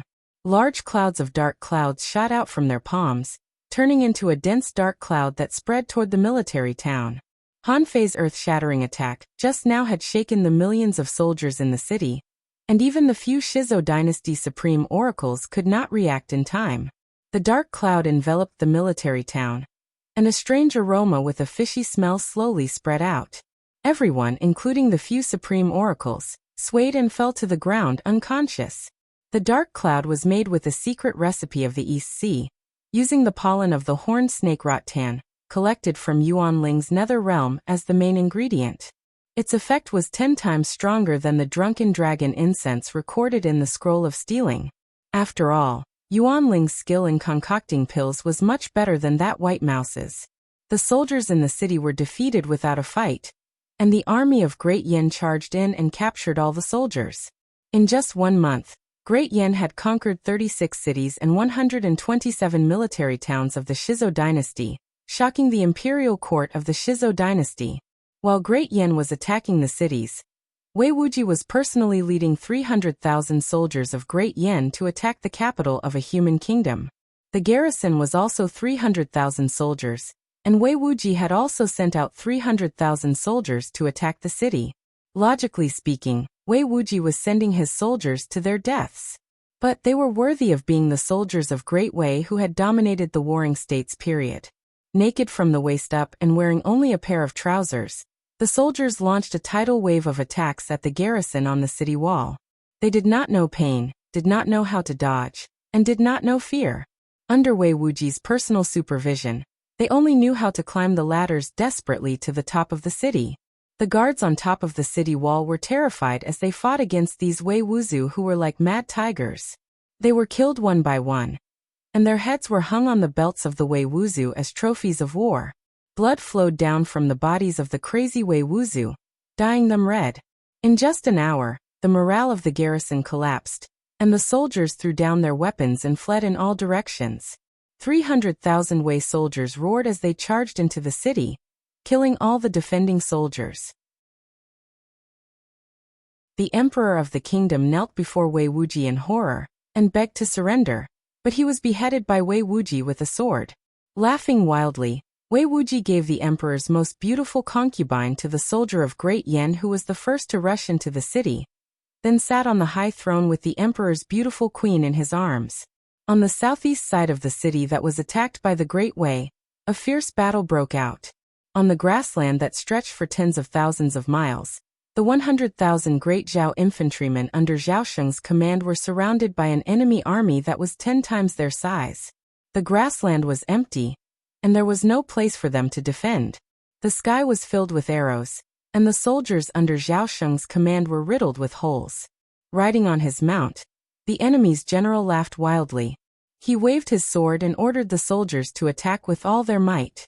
He wanted to kill all the 100,000 soldiers of Zhao Sheng. He wanted to cut off Zhao Sheng's head, make his skull into a fine wine vessel, and offer it to his emperor. The battle lasted for 6 hours. Besieged by superior forces, Zhao Sheng's army was almost crushed several times. Just when the soldiers around Zhao Sheng were about to lose the enemy's attack, a total of 10 teams of cavalry came roaring in from all directions. Each team had only 10,000 soldiers, but they were all riding huge and ferocious demon beasts, plunging into the enemy's formation like 10 steel blades. With just one thrust, the army of 1,000,000 soldiers was cut into dozens of fragmented formations that could not be connected at all. White-haired and white-bearded Lian Pe, clad in a heavy armor, laughed wildly as he wielded his long blade and spurred his mount forward like a flaming cloud. From a distance of over 10,000 feet, he unleashed a beam of blade energy, slicing the commander into two right in the middle. Thousands of soldiers were killed by this single attack, both in front and behind him. Li Mu, who was leading another group of cavalrymen, snorted angrily and glared at Lian Pe, venting all his anger on someone else. Sword beams rained down like rain as he swung his sword again and again, sending heads flying into the sky wherever he passed. In a flash, he had killed more than 10,000 soldiers, and the enemy soldiers were so frightened that they bowed to him and lost their will to fight. Zhao Sheng raised his sword and laughed wildly. His laughter frightened the millions of soldiers, who knelt to the ground and begged for their lives. On the other side of the battlefield, the ground in front of Baiqi was littered with corpses as more than 1,000,000 soldiers were slaughtered. Su Fu, whose face was purple with excitement, danced and recited a spell, calling Lei Meng's real name silently. An enormous electric current fell from the sky, and Lei Meng was satisfied with the death of 1,000,000 soldiers. Then a huge beam of red light fell, and 50% of it fell into Baiqi's body. Shrouded in a bloody mist, Baiqi suddenly raised his sword. The soldiers of Daqin, who were also shrouded in a bloody light, threw their heads back and roared like wild beasts, their killing intent shaking the surroundings. Meanwhile, in the capital city of another kingdom not far from this bloody battlefield, an emperor was howling in pain. His entire body was ablaze with ghastly ghostly fire, and he was struggling and twitching on the ground in pain, looking at the few most authoritative ministers in his court in confusion. Li Si walked out from behind the curtain next to the throne with a sinister smile on his face. He cupped his fist at the ministers and said, "Congratulations, everyone. You and I are now ministers of the same dynasty, and I hope you will take care of me in the future. Hee. His Majesty will reward you handsomely for abandoning the dark side and joining Daqin." Without shedding a drop of blood, Li Si had overthrown the kingdom in one fell swoop. Only the emperor had died unjustly, not knowing why his ministers had poisoned him. Far away from the kingdom Li Si had overthrown, two kingdoms were engaged in their final battle. Both sides had mobilized the last of their armies, from the generals of the second Panga heaven to the ordinary soldiers of the first Panga heaven, to the lowly slave soldiers and slave soldiers, and even the ordinary strong men were sent to the battlefield. More than 1,000,000 regular armies had been gathered on both sides, and the number of cannon fodder soldiers was uncountable. The war, which had lasted for more than a year, had exhausted both sides. They were looking for the flaws of the other side, preparing to launch the final and most deadly blow to the enemy. However, a deafening rumble was heard as a few great rivers in the vicinity rolled up huge waves. Countless huge beasts were seen galloping on top of the waves. Tiandan and Tianji led countless soldiers of Qi state and charged towards them. The soldiers of both states were completely annihilated. Traveling eastward along the Great River, the great army of the Ling dynasty, which was sweeping westward in the northern region, was running wildly in the mountains and forests. Everywhere was shrouded in mist, ghostly shadows could be seen, and the melodious singing of mountain ghosts could be heard. The gentle voice often attracted the soldiers of the Ling dynasty into the mountains and forests, and they never showed up again. From time to time, hailstones would fall from the sky, smashing the soldiers' heads and making them bleed. Occasionally, a thunderbolt would fall from the clear sky and burn many soldiers to a crisp. Swamps would emerge out of nowhere from the plains, quicksand, seas of fire, and countless traps of poisonous insects. The army of the Ling dynasty, which had a scale of 1 million soldiers, was like a big apple, being peeled layer by layer, becoming smaller and smaller. And the man who did this was Chu Ping's son, the crown prince of Great Chu, Chuing. He had summoned countless mountain ghosts and Yin deities to construct the formation of Pantheon.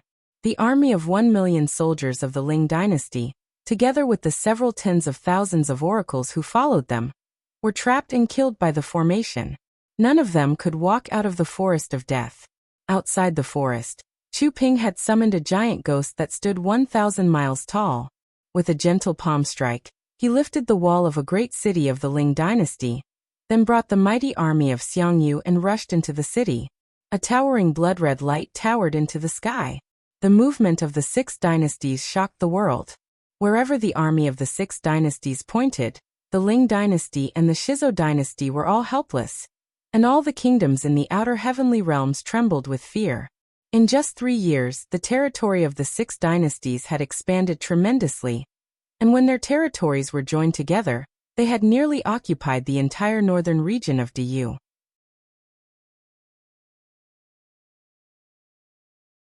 Chapter 980. In the center of Calm Heart City was a cluster of ancient wooden buildings.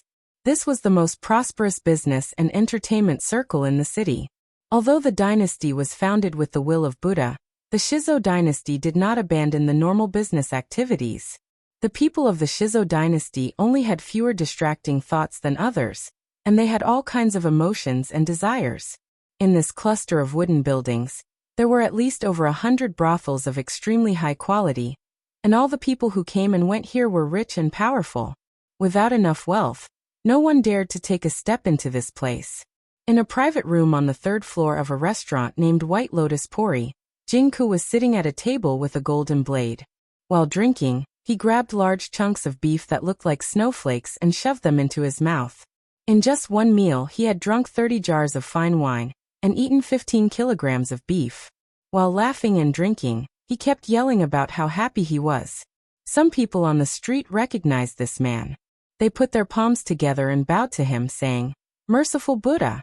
Greetings, Your Majesty." Qin Wuyang gave a hideous laugh as he slowly stroked the wine cup in his palm. Soon, half a cup of fine wine melted into wisps of white smoke and dissipated in the air. The wheel was blasted to pieces by the thunderbolts, and the thunderbolt struck Emperor Wugo's body. Ouch! Emperor Wugo howled miserably as he was knocked flying hundreds of feet away with black smoke rising from his body. More than half of his body was burned by the thunderbolts, and he barely managed to stay alive by relying on his prime Zen power. Compared to the incomparably luxurious and extravagant capital city of the Ling dynasty, Calm Heart City truly lived up to its name. The city was surrounded by a city wall that measured 1,000 miles in both width and length. Clear water bodies could be found everywhere in the city, and small streams and rivers could be found everywhere. Springs and ponds could be found everywhere, and there were also quite a number of deep lakes and ponds. Next to the streams was a pure Bodhi tree, its green leaves edged with a faint golden hue. As the breeze blew past, the whole city was filled with golden green waves. Emperor Wugo nodded and said with a smile, "If you have something to discuss with me, Recluse Zhang should go to the imperial palace." Sovereign Wugo nodded slightly, then said with a smile, "As Benefactor Zhang said, please." Very gracefully, Sovereign Wugo extended his right hand and made a gesture of invitation. Jingke snorted coldly, then said in an indifferent tone, "I'll go talk to this bald donkey. Wu Yang, you stay behind and provide support. If something goes wrong, just use the life-saving spirit talisman crafted by Wuxia himself, and smash him to death." Zhang Yi smiled. He shook his head and said, "I have come this time to discuss the future of Daqin and the Shizo dynasty with your majesty." Zhang Yi squinted his eyes and smiled like a fox. "It's very simple. The Shizo dynasty will provide the money and goods, and I, the Daqin kingdom, will dispatch the army to attack the Ling dynasty. This is the best of both worlds. Of course, Daqin kingdom has lost too many soldiers, so the compensation will be slightly more expensive." Gently, Jingke placed the wine jar on the table, opened his mouth and sprayed out a stream of white mist. All the tipsiness in his body was expelled. He rose to his feet steadily, turned his body sideways and stood next to the open window, looking into the distance. Zhang Yi thought for a moment, then bowed to Emperor Wugo and said, "Please forgive me, your majesty, and allow me to demonstrate to you what I, the Daqin kingdom, can do." Qin Wuyang sat on a seat next to the window, hiding half of his face behind the window out of habit as he quietly watched the passers-by outside. In his hand was a wine cup the size of a child's fist, half filled with fine wine. From time to time, he raised the cup and sniffed the aroma of the wine, but he did not touch a drop. Zhang Yi sighed, shook his head helplessly and said, "Please forgive me, your majesty. I dare not go."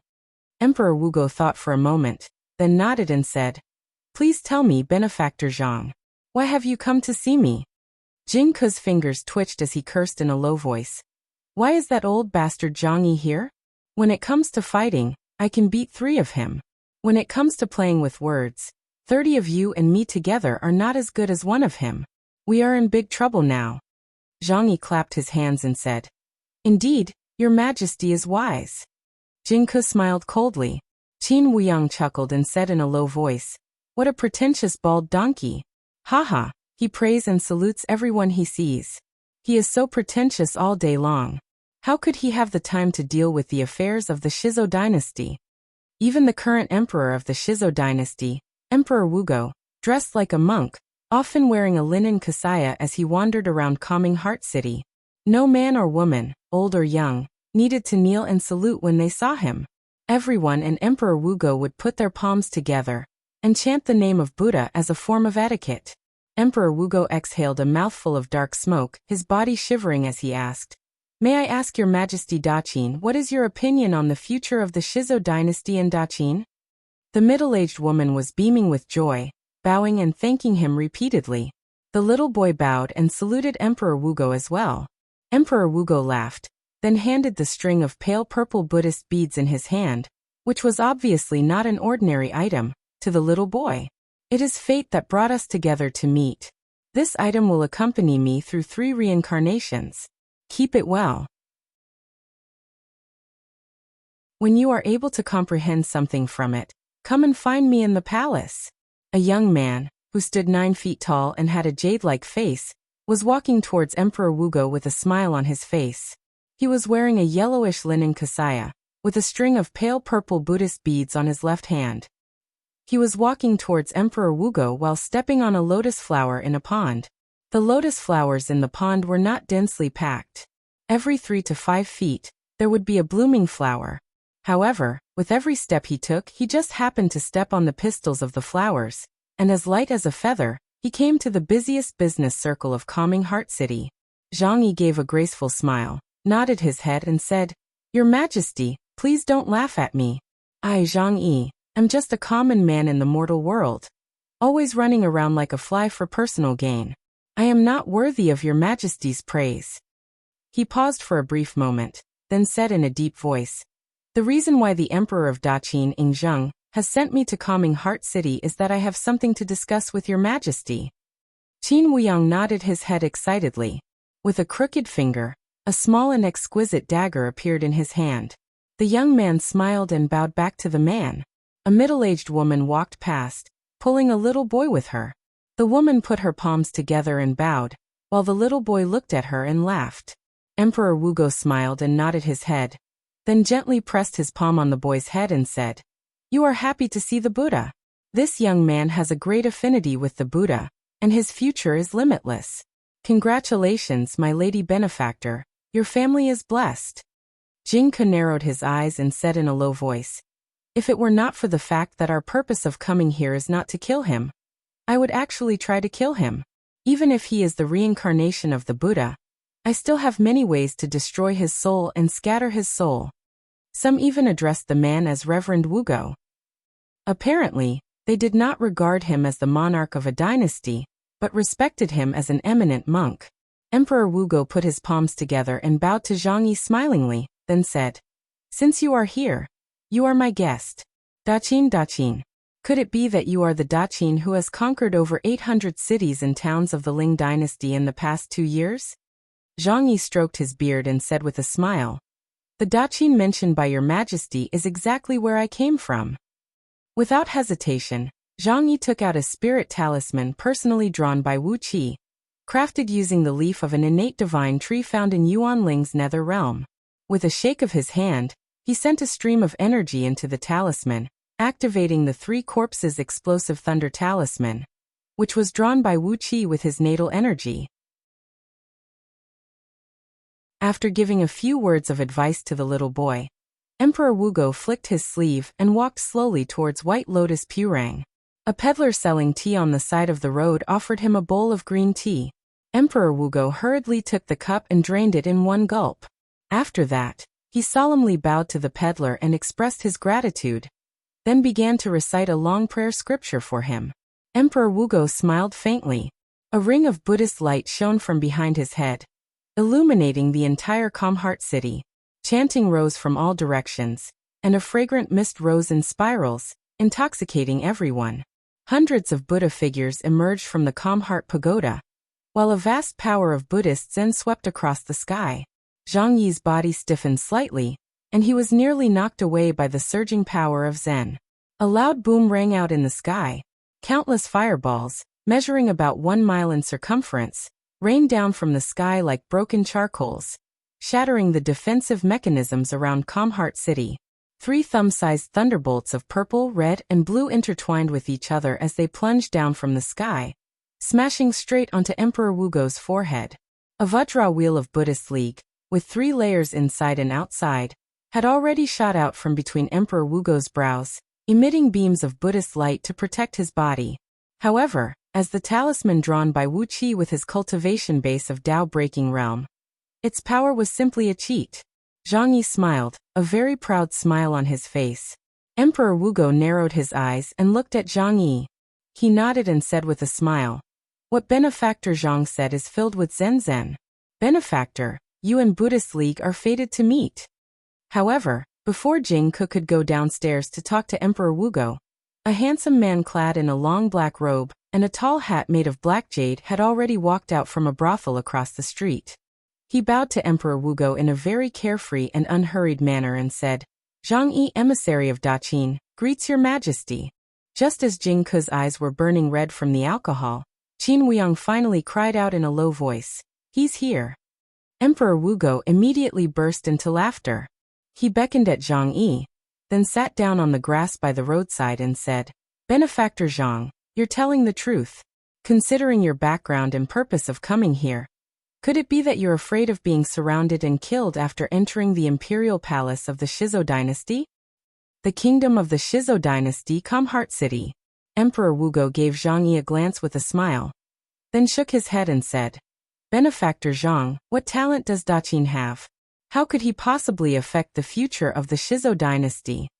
Zhang Yi clasped his hands behind his back and laughed proudly. However, Emperor Wugo rose to his feet, trembling as he shouted at the top of his lungs, Stop! Don't act recklessly. This is an honored guest of our dynasty. Quickly open the guest in, and ask Benefactor Zhang to have a good rest. Even the imperial palace of the Shizo dynasty was like this. It was a small imperial palace that occupied an area of less than 1,000 acres. Rather than calling it an imperial palace, it would be better to call it a grand temple. Inside the temple was the tallest building in the entire Kamhart city, a Buddhist pagoda that stood 18 stories tall. This Buddhist pagoda was carved from a single piece of fine jade. and its surface was inlaid with countless precious pearls, relics, and other Buddhist treasures, as well as several tens of thousands of images of Buddhas. The name of this Buddhist pagoda was Calm Heart Pagoda. It was a Buddhist magical artifact with incredible power, and it was also the core of the defensive mechanism of Calm Heart City. A large sheet of auspicious light surged from all directions, as countless Buddhas and Bodhisattvas, clad in armors and holding weapons in their hands, angrily surrounded the pagoda.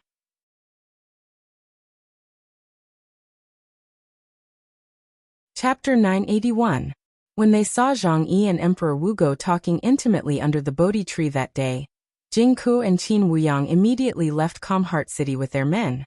Great Yan's plan of using the Shizo dynasty to fight against Yu did not work out, because Zhang Yi had already colluded with the Shizo dynasty. With his ruthlessness, it was estimated that the Shizo dynasty would have to pay a heavy price to satisfy Daqin's appetite. Under such circumstances, unless Emperor Wugo was out of his mind, he would not collude with a mere Great Yan to fight against Yu for no reason.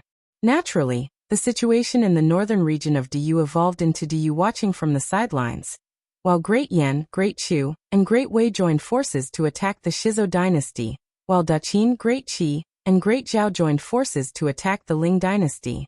Behind Great Yan, Great Chu, and Great Wei was the Ling dynasty. The Ling dynasty provided them with all kinds of armaments and resources at all costs, trying to weaken the Shizo dynasty's strength.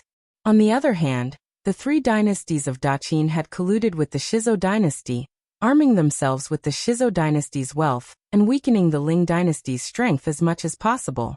Both the Ling dynasty and the Shizo dynasty had their wishful thinking. They had each hired three dynasties to tangle with each other, while their main forces were placed in the southern region. They swept across the southern region from east to west, trying to pacify it as soon as possible. All the outer heavenly realms had returned to Pangu continent.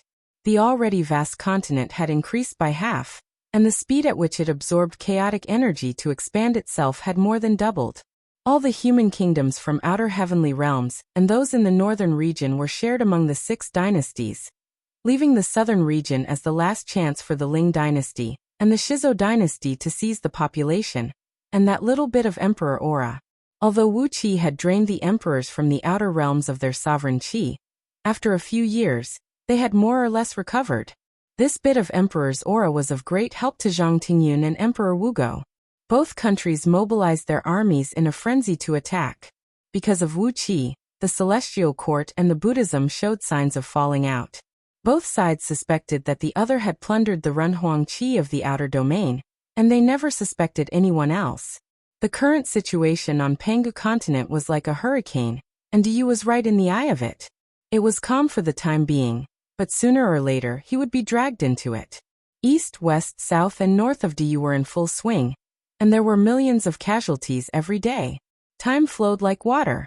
Another year passed, and the Ling dynasty and the Shizo dynasty finally destroyed all the human kingdoms that came from the outer realms. Just as they were preparing for a full-scale war in the southern region, the scouts of both sides discovered Great Wu at the same time. By now, Great Wu had become a behemoth. It alone occupied more than 30% of the southern region, had countless people, and had an enormous army. Although the cultivation base of Great Wu's soldiers was not as strong as the elites of the Ling dynasty and the Shizo dynasty, the Ling dynasty and the Shizo dynasty were shocked to find that Great Wu's city defenses were extremely brilliant, several times stronger than those of their own kingdoms. Moreover, with the help of countless powerful weapons, Great Wu was like an iron-shelled tortoise standing in front of the two dynasties. What made the Ling dynasty and the Shizo dynasty even more uncomfortable was that, under Gigazi's deliberate influence, the situation in the southern region had changed extremely strangely. Great Wu occupied more than 30 to 40% of the southern region's land. To the west, the Shizo dynasty occupied more than 20% of the southern region's land. To the east, the Ling dynasty occupied more than 20% of the land. And to the north, about 10% of the southern region's land controlled by Yu. The territories of the 4 dynasties were not far from each other, and they formed an equidistant quadrilateral. Between the 4 dynasties was a vast grassland with a circumference of 1,000,000 miles, which could be used as a battlefield. Coincidentally, Each of the 4 dynasties had built a large city on the edge of the grassland, behind which were countless strong city passes. To the north was the Diyu dynasty's Dingnan city, to the south was Great Wu's Iron Wall city, to the west was the Shizo dynasty's Vajra city, and to the east was the Ling dynasty's Skygazing city. Each of the 4 cities was 1,000 miles in circumference, garrisoned by countless soldiers, and densely packed with defensive mechanisms. The styles of the 4 cities were also very different. Dingnan City was simple and unadorned. It was a tall city built of boulders, ordinary and unadorned. Vajra City, on the other hand, had clear water, the same style as Kamhart City. There were countless monasteries in the city, and half of the soldiers who went in and out of the city were monk soldiers. Skygazing City, like the city of Wanling, was exquisite and luxurious. Towering palaces and pavilions could be seen everywhere in the city, and cloud platforms hovered over the city, on which stood countless palaces. And the most eye-catching city was Ironwall City. Designed by Giguzi and personally supervised by MOD, all the walls of this city were made of towering mountains. From this alone, one could tell how monstrous the scale of Ironwall City was. The thick mountain walls were filled with mechanisms, formations, and countless powerful weapons, ready to launch deadly attacks at the enemy at any time. Whether it was the Diyu dynasty, the Shizo dynasty, or the Ling dynasty, they had all sent armies of 30 to 50,000 soldiers to attack Ironwall City. But before they could see what the defenders on the wall looked like, the mountain wall facing them suddenly flipped open, revealing countless holes that were as thick as a thumb and looked like a beehive. Countless arrows poured down, riddling the tens of thousands of soldiers like sieves, and not a single one of them could escape back to their own city. The Ling dynasty even sent a supreme oracle to test the defense of Ironwall City. But as soon as the supreme oracle got within 300 miles of the city, he could no longer sense any natural energy from the outside world, and fell headfirst to the ground. Without uttering a word, the supreme oracle turned around and fled for dozens of miles on his 2 legs. Only then did he get out of the defensive area of Ironwall City's no-flying formation, and return to Skygazing City in a sorry state. In the face of such a monstrous city defense, the 3 dynasties gave up the idea of attacking Great Wu and reluctantly admitted that Great Wu was qualified to meddle in the muddy water of the southern region. Great Wu's defense was as tight as an iron-shelled tortoise with thorns, and it was not easy to attack. While Diyu was strong, he dared not attack Great Wu before he had enough strength. Therefore, in the northern region, the mercenaries of the 6 dynasties fought fiercely against the Ling dynasty and the Shizo dynasty, while in the southern region, the elites of the 2 dynasties personally went into battle, fighting fiercely on the million-mile battlefield that Giguzi had chosen for them. Today, Skygazing City attacked Vajra City, and tomorrow, a few generals of the Shizo dynasty would lead 300 to 500 soldiers to Skygazing City. And the day after that, a few scouts of Skygazing City would be killed and hung upside down in front of the city gate.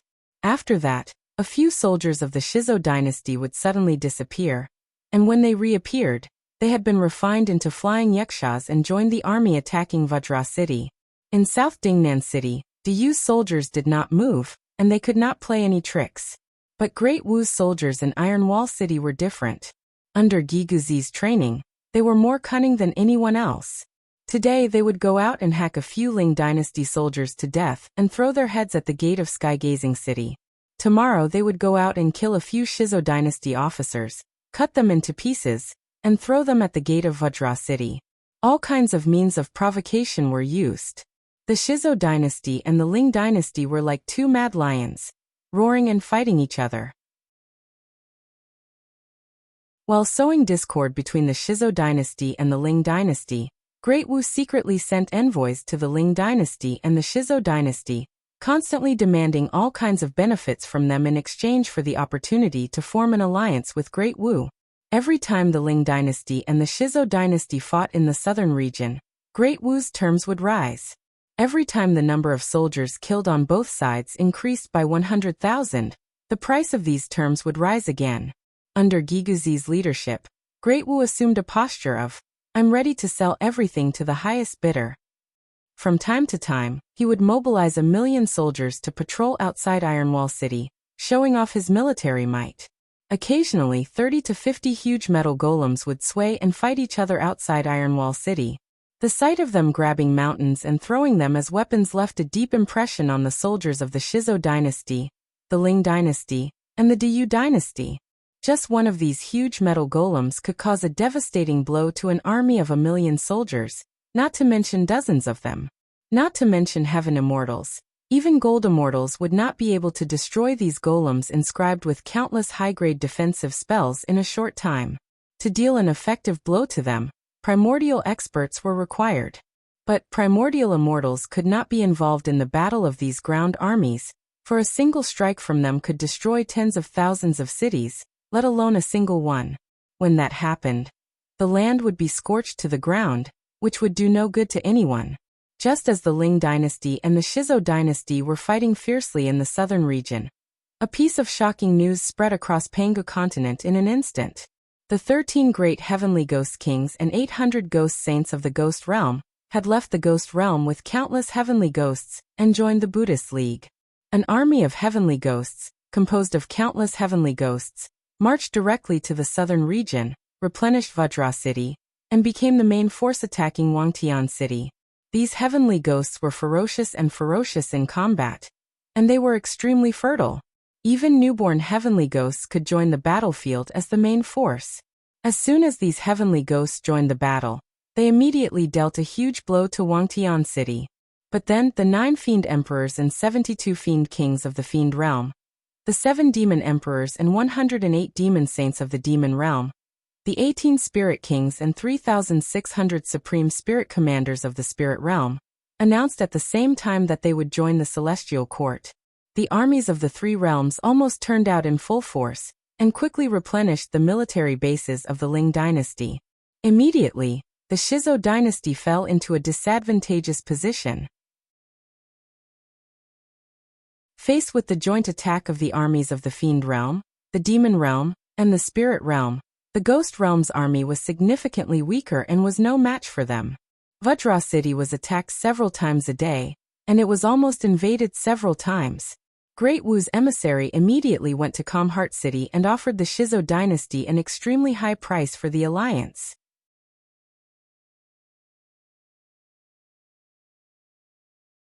Chapter 982. Hearing Huahuang clan's accusation, Shoshin, who had a bitter look on his face, said in a deep voice, "Please forgive me, Saint Empress Hua. This matter is over. The human tribe is still the human tribe, and you are still the holy mother of the human tribe. Nothing has changed, except that you have replaced the current Diyu with a better law." Gradually, 2 figures appeared in the 2 masses of spiritual qi. Seeing them, Huahuang clan nodded in relief. She pointed to the cauldron above her head and said softly, "Wisdom of the past lives. When are you going to wake up? Swirenshi, Fushi, Zhuanshu, Ku Yao Shun. You have been reincarnated in the human world for countless lifetimes. Wake up now, wake up now." No one knew the real names of the 7 Buddhas, and they did not have proper Buddhist names. They just had nicknames for themselves, namely Shoshin, Shoshin, Shoyi, Shoji, Shozu, Shoyuan, and Shochi. Shoshin ranked first, and had a hairpin in his hair bun. Shochi ranked 7th, and had 7 hairpins in his hair bun. Huahuang clan raised her eyebrows, put her hands in her sleeves, and said coolly, "Damn Baldy, you have been blocking the gate of Empress Hua Palace for so many years. It's time to open the gate, isn't it? You have schemed against the human tribe, and yet you do not allow me to help you. This is too overbearing and despicable." Huahuang clan used the cauldron above her head to conceal the aura released by the 2. At this moment, the great path of heaven was in chaos. The 7 Buddhas who were close at hand did not expect that right in front of them, the 2 most important leaders of the human tribe were taking advantage of the chaos of the great path of heaven to fuse with the way. Not to mention that the list of deification, which was made by the 7 Buddhist patriarchs and the 9 Taoist patriarchs to collect souls, and the holy whip, which was used to become a god, were in the hands of the 9 Taoist patriarchs.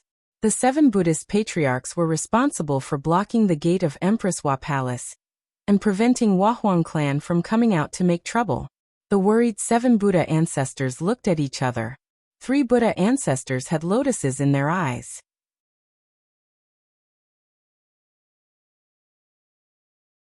Chapter 983. On Mount Kunlun in the Ghost Realm.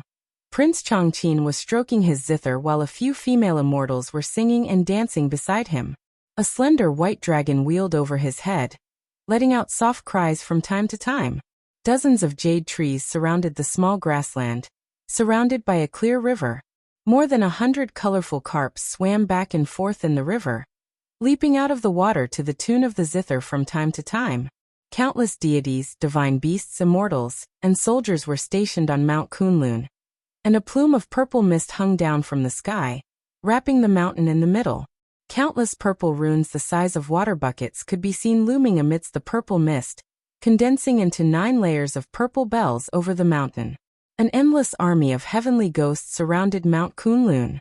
Their skin was blue, cyan, red, green, purple, and all kinds of glaring colors, and their bodies were covered with bone spikes. Among them, there were some heavenly ghosts with extremely strong cultivation bases, standing over 1,000 miles tall. These gigantic heavenly ghosts shuttled back and forth in the void like fishes swimming in the water. Wherever they passed, the void would be pierced through, leaving holes of various sizes. Countless small heavenly ghosts were attached to these huge ones. The big ones were like warships, and the small ones were the crew. They had sealed off all the passages between Mount Kunlun and the outside world, completely blocking all the passages in the void. The 13 great ghost kings and 800 ghost saints had led the army of heavenly ghosts to Pangu continent to help the Shizo dynasty in the war. They had been promised that once the Shizo Emperor Wugo became the human emperor, the heavenly ghosts would have a place to live and thrive on Pangu continent, where there were endless resources and flesh and blood. They would no longer have to struggle in the harsh ghost realm. Of course, the great heavenly ghost kings would not leave their lairs behind. Therefore, each of them had sent a strong army to guard the edge of Mount Kunlun, lest Prince Chongqing take advantage of the situation and destroy their lairs. After all, although the heavenly ghosts yearned for the luxurious life on Pangu continent, the ghost realm was the birthplace of the heavenly ghosts, and they could not abandon it at will. The corpses of the countless ancient almighty experts who had fallen here, and the treasures they left behind were a great fortune. Neither the heavenly ghost king nor the ghost saint was willing to leave these treasures to Prince Chongqing. With his fingers gently plucking the zither strings, Prince Chongqing looked at the countless heavenly ghosts in all directions with a smile on his face. How many heavenly ghosts were there? Even with Prince Chongqing's mighty divine sense, he could not count the number of heavenly ghosts here. He could barely count the number of heavenly ghosts that were over 1,000 miles long. There were about 300,000 of them, known as strong heavenly ghosts among the heavenly ghosts, and each of them was as strong as a peak-level gold immortal, coupled with their innate ability to travel through the void at will. Even ordinary primordial immortals would have a headache when they encountered them. They've invested a lot of money. Chongqing pursed his lips into a sarcastic smile. He lifted his collar and looked at the dense sealing runes embroidered on his chest. The Yellow Emperor had personally embroidered them for him, and their purpose was to seal his real cultivation base, so that no one could find out how strong he really was. I'll be able to undo them soon, won't I? What a bunch of weak fools. With his mind in a mess, Prince Chongqing put his zither aside and kissed a few female immortals for a while, then walked slowly to the great hall where the mirror of Kunlun was enshrined. The huge mirror of Kunlun was still hovering in the center of the great hall, surrounded by 5-colored auspicious mist. Chongqing pressed his hands on the surface of the mirror, and a strong and solemn power poured into his body, which made him feel at ease. The last time he told Wuxia that he could not control the mirror of Kunlun, it was the first time in his life that he had lied. In fact, the mirror of Kunlun had been refined into his natal artifact, and his life and death were intertwined. He had reached the point where he could break the mirror if he died, and he would die if the mirror was destroyed. He could easily exert all the power of the mirror of Kunlun, breaking through the void, turning back time, and unleashing all kinds of powerful divine abilities. But at that time, Prince Chongqing could not tell anyone about it. Apart from the Yellow Emperor Xianyuan, the Yen Emperor Shenong, and Empress Enviwa, no one knew that Prince Chongqing had become one with the mirror of Kunlun. Apart from the 3 of them, no one knew why Prince Chongqing brought Mount Kunlun to the ghost realm. Everyone thought that he was the spy sent to the ghost realm by the human race, who was responsible for monitoring all the realms with the mirror of Kunlun. Do I need to stay here for so many years for such a trivial matter? Prince Chongqing stretched himself and murmured to himself excitedly.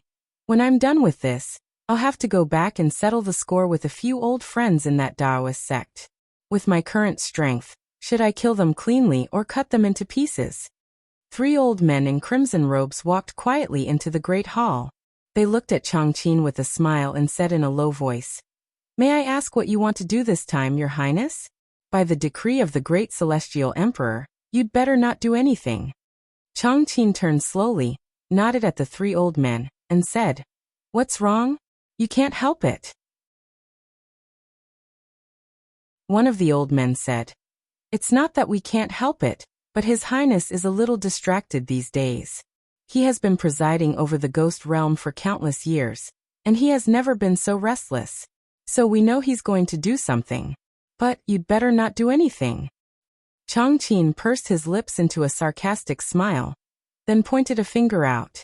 3 white swords, each about a foot long, shot toward the 3 old men's necks at lightning speed. A crisp ringing rang out as the old man in the middle took out an alms bowl the size of a human head, and shook it gently. 3 white flying swords the size of leek leaves fell into the bowl, with a clanking sound. The old man put the flying swords back into his sleeve with a smile, then turned to Chongqing and said proudly, "Thank you for the gift, Your Highness. 3 flying swords of excellent quality that have almost given birth to a spirit god, and become a primordial artifact. You're really generous, Your Highness." The old man on the left laughed. A stream of purple light flew out of his sleeve, transformed into a flood dragon, and swept toward Chongqing's head with bared fangs and brandished claws. Chongqing stood where he was without moving, allowing the flood dragon to wrap around him a dozen times, then turn into a purple rope as thick as a thumb and tie him up tightly. The 3 old men laughed at the same time, and the old man on the right said, "We've been lurking here for countless years, and the day has finally come. We've captured Prince Chongqing alive, seized the mirror of Kunlun, and foiled the human race's plan in the ghost realm. We can't run away from this credit." Chongqing just looked at them with a smile, and did not put up any resistance. All of a sudden, a furious roar rang out. Kaming, the symbolic divine beast of Mount Kunlun, had sneaked up behind the 3 old men. Riding on its back, Yingzhao, the divine god of Mount Kunlun, wielded a huge single-edged axe that was spewing flames, and chopped off the 3 old men's heads with a horizontal swing. The mirror of Kunlun swayed, and a sheet of green light poured out of it. Before the trio's souls could flee, they were sucked into the mirror and suppressed in the depths of it in the blink of an eye. With a gentle shake of his body, the purple rope fell obediently to the ground. He nodded at Yingzhao and said with a chuckle, "It's a pity that the 3 of them have been working hard all these years. You've deliberately asked them to do all the dirty and tiring work, and they've worked hard for countless years without getting paid. Now that you've killed them, I really can't bear to do it." Yingzhao twitched his mouth, and gave Chongqing a sideways glance. "Who was the one who ordered them to clean the pens and use the manure to plant flowers?" Chongqing laughed and changed the topic. "Is there no movement from the heavenly ghosts outside? Why aren't they attacking us?" Yingzhao ignored him and left on the back of Kaming. It was obvious that Chongqing was a little restless these days, and he was the kind of person who always wanted to find something to do. Yingzhao did not want to waste his breath on him. "It's not a good habit to take advantage of your seniority," Chongqing muttered under his breath. Just as he was about to mock Yingzhao, a sudden energy wave swept over. Chongqing's body trembled, and his eyes suddenly shone with a bright gleam. "The Holy Mother has finally given the order. Does that mean all outer heavenly realms have reunited with Pangu continent? That means more than 90% of the humans in outer heavenly realms have migrated to Pangu continent? Hee, that's wonderful." He patted the mirror of Kunlun lightly and sighed. "It's a pity for those humans who stayed in outer heavenly realms. But with the protection of the myriad spirit cauldron, their souls are unharmed, and they will be reincarnated as humans again. Hee, those holy immortals and Buddhas, your main dish is here." His eyes widened abruptly as the restrictive talisman in front of his chest dissipated into a great plume of flame, and a terrifyingly strong wave of magic power spread out of his body. Shockingly, he was an almighty expert of the Tao-breaking realm. Although he only possessed the overall strength of a 6th-tier Tao-breaking expert, it was already frightening enough. His body transformed into a beam of light and fused with the mirror of Kunlun. A loud cry rang out from within the mirror as it broke through the void and came to the sky above Mount Kunlun. Its surface expanded rapidly, and in the blink of an eye, it had become a huge mirror that stood 90,000 miles tall and 10,000 miles thick. The huge mirror emitted a vast amount of bright light and auspicious purple mist. Wherever the light passed, the heavenly ghosts emitted thick black smoke, howled miserably, and fled in panic. Open the mirror of Kunlun. Open the portals of 8 realms. Prince Chongqing's loud cry rang out from the depths of the mirror. The void of the ghost realm exploded with a boom, and a few holes, tens of thousands of miles in diameter, appeared out of nowhere. The mirror emitted a blinding light into these holes, forcibly opening up dozens of huge portals in the void. Roars filled with a bloody and murderous aura could be heard coming out of these portals. Suddenly, a huge arm, 1,000 miles long and covered in black hair, reached out of one of the portals and crushed tens of thousands of heavenly ghosts with a single palm strike. Accompanied by a deafening rumble, a huge goat-headed fiend god, thousands of miles tall, carefully and hesitantly stepped out of the portal. Glancing at the countless heavenly ghosts around him, the fiend god suddenly leaped to his feet in excitement. He wielded a huge bone hammer and smashed 1,000 miles tall heavenly ghost to pieces.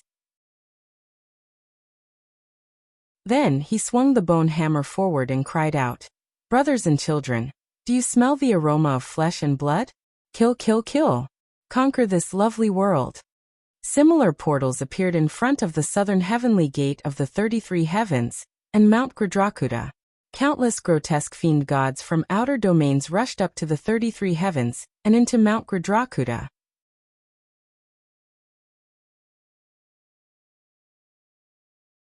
Chapter 984. The Peak of Mount Kunlun in the Ghost Realm. The mirror of Kunlun emitted a bright light, connecting the passages between Pangu World and several outer realms. Pangu World was a complete and perfect world. The laws of heavenly Tao were complex and complete, and the elements of earth, water, fire, and wind constructed an orderly world. Everything operated like a precise machine. The species in Pangu World were complex and ever-changing.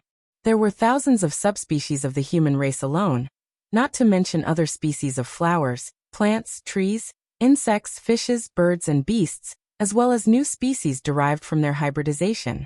Those outer realms, on the other hand, were not worlds at all, but interstitial spaces that happened to be born out of the chaos. Often, these worlds had only 2 or 3 main laws supporting the void, such as flame, thunder, and ice. The native inhabitants were of a single species. Some worlds were considered extremely prosperous when they had hundreds of species, while others had only 1 or 2 species that lived on the main laws. But without exception, the environments in those worlds were harsh, and the living conditions were extremely cruel. Therefore, the creatures living in those worlds were especially strong. Even a beetle from those worlds could be as powerful as a spirit beast in Pangu World. As for the top creatures in these worlds, their cultivation bases were close to the realm of primordial immortals and divine gold, or the realm of Tao reasoning and Tao breaking. Lei Meng, the ancestor god worshipped by Wuxia, and Lao Ai, the ancestor god worshipped by King Yangshan, were actually experts from these outer realms. They could not break through the layers of space to come to Pangu World, nor could they find its specific coordinates. Therefore, they could only rely on the aura of summoning spells to project their clones into Pangu World, where they could enjoy the sacrifice of blood, and at the same time, give back enormous power to the sacrificer. But now, with the power of the Mirror of Kunlun, Prince Chongqing had opened dozens of portals to other outer realms, connecting them with Pangu World. Over the years, he had been guarding the Ghost Realm, inspecting all the realms in Pangu World with the Mirror of Kunlun every day. Those who knew of his existence thought he was just a spy sent to the Ghost Realm by the human race, and that he was only monitoring the actions of the Celestial Court and the Buddhist League with the power of the Mirror of Kunlun. But even the 7 Buddhist patriarchs and the 9 Tao patriarchs, the most cunning of them all, did not expect that Prince Changqin was the great assassin of the Huahuang clan, the vanguard of the human race's counterattack against the holy immortals and Buddhas. Countless grotesque and terrifying creatures walked out of those portals. Laughing crazily, they rushed toward the army of heavenly ghosts that surrounded Mount Kunlun like a tide.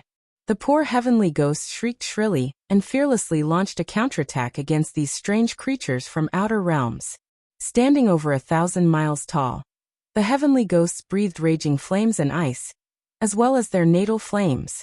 Waving their huge and powerful arms and flicking their long tails, they lunged madly at the enemies.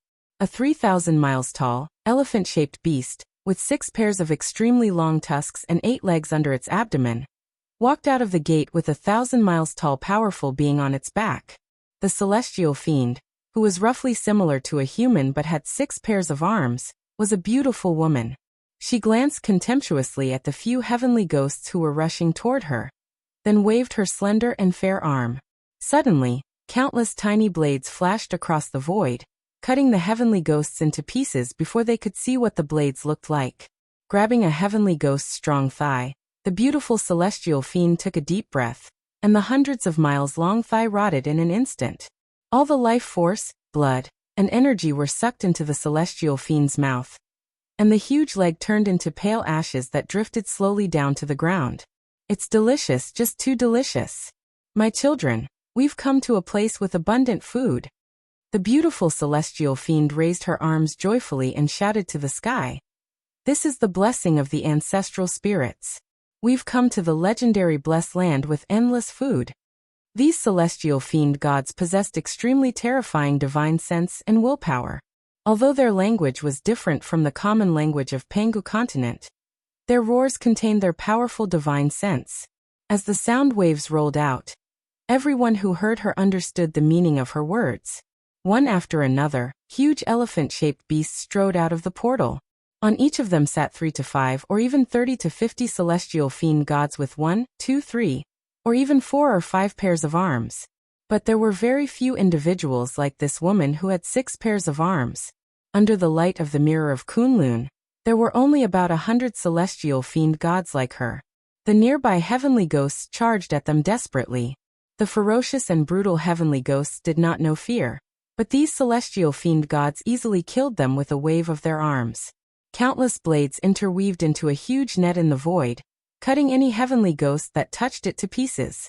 The celestial fiend gods happily inhaled and turned the chopped heavenly ghosts' bodies into ashes, their life force, blood, and energy plundered by them. Dull drumbeats rang out of the portal through which the celestial fiend gods had rushed out. Dark clouds rolled out, and large groups of grotesque creatures that looked like yakshas and rakshasas rushed out in formation.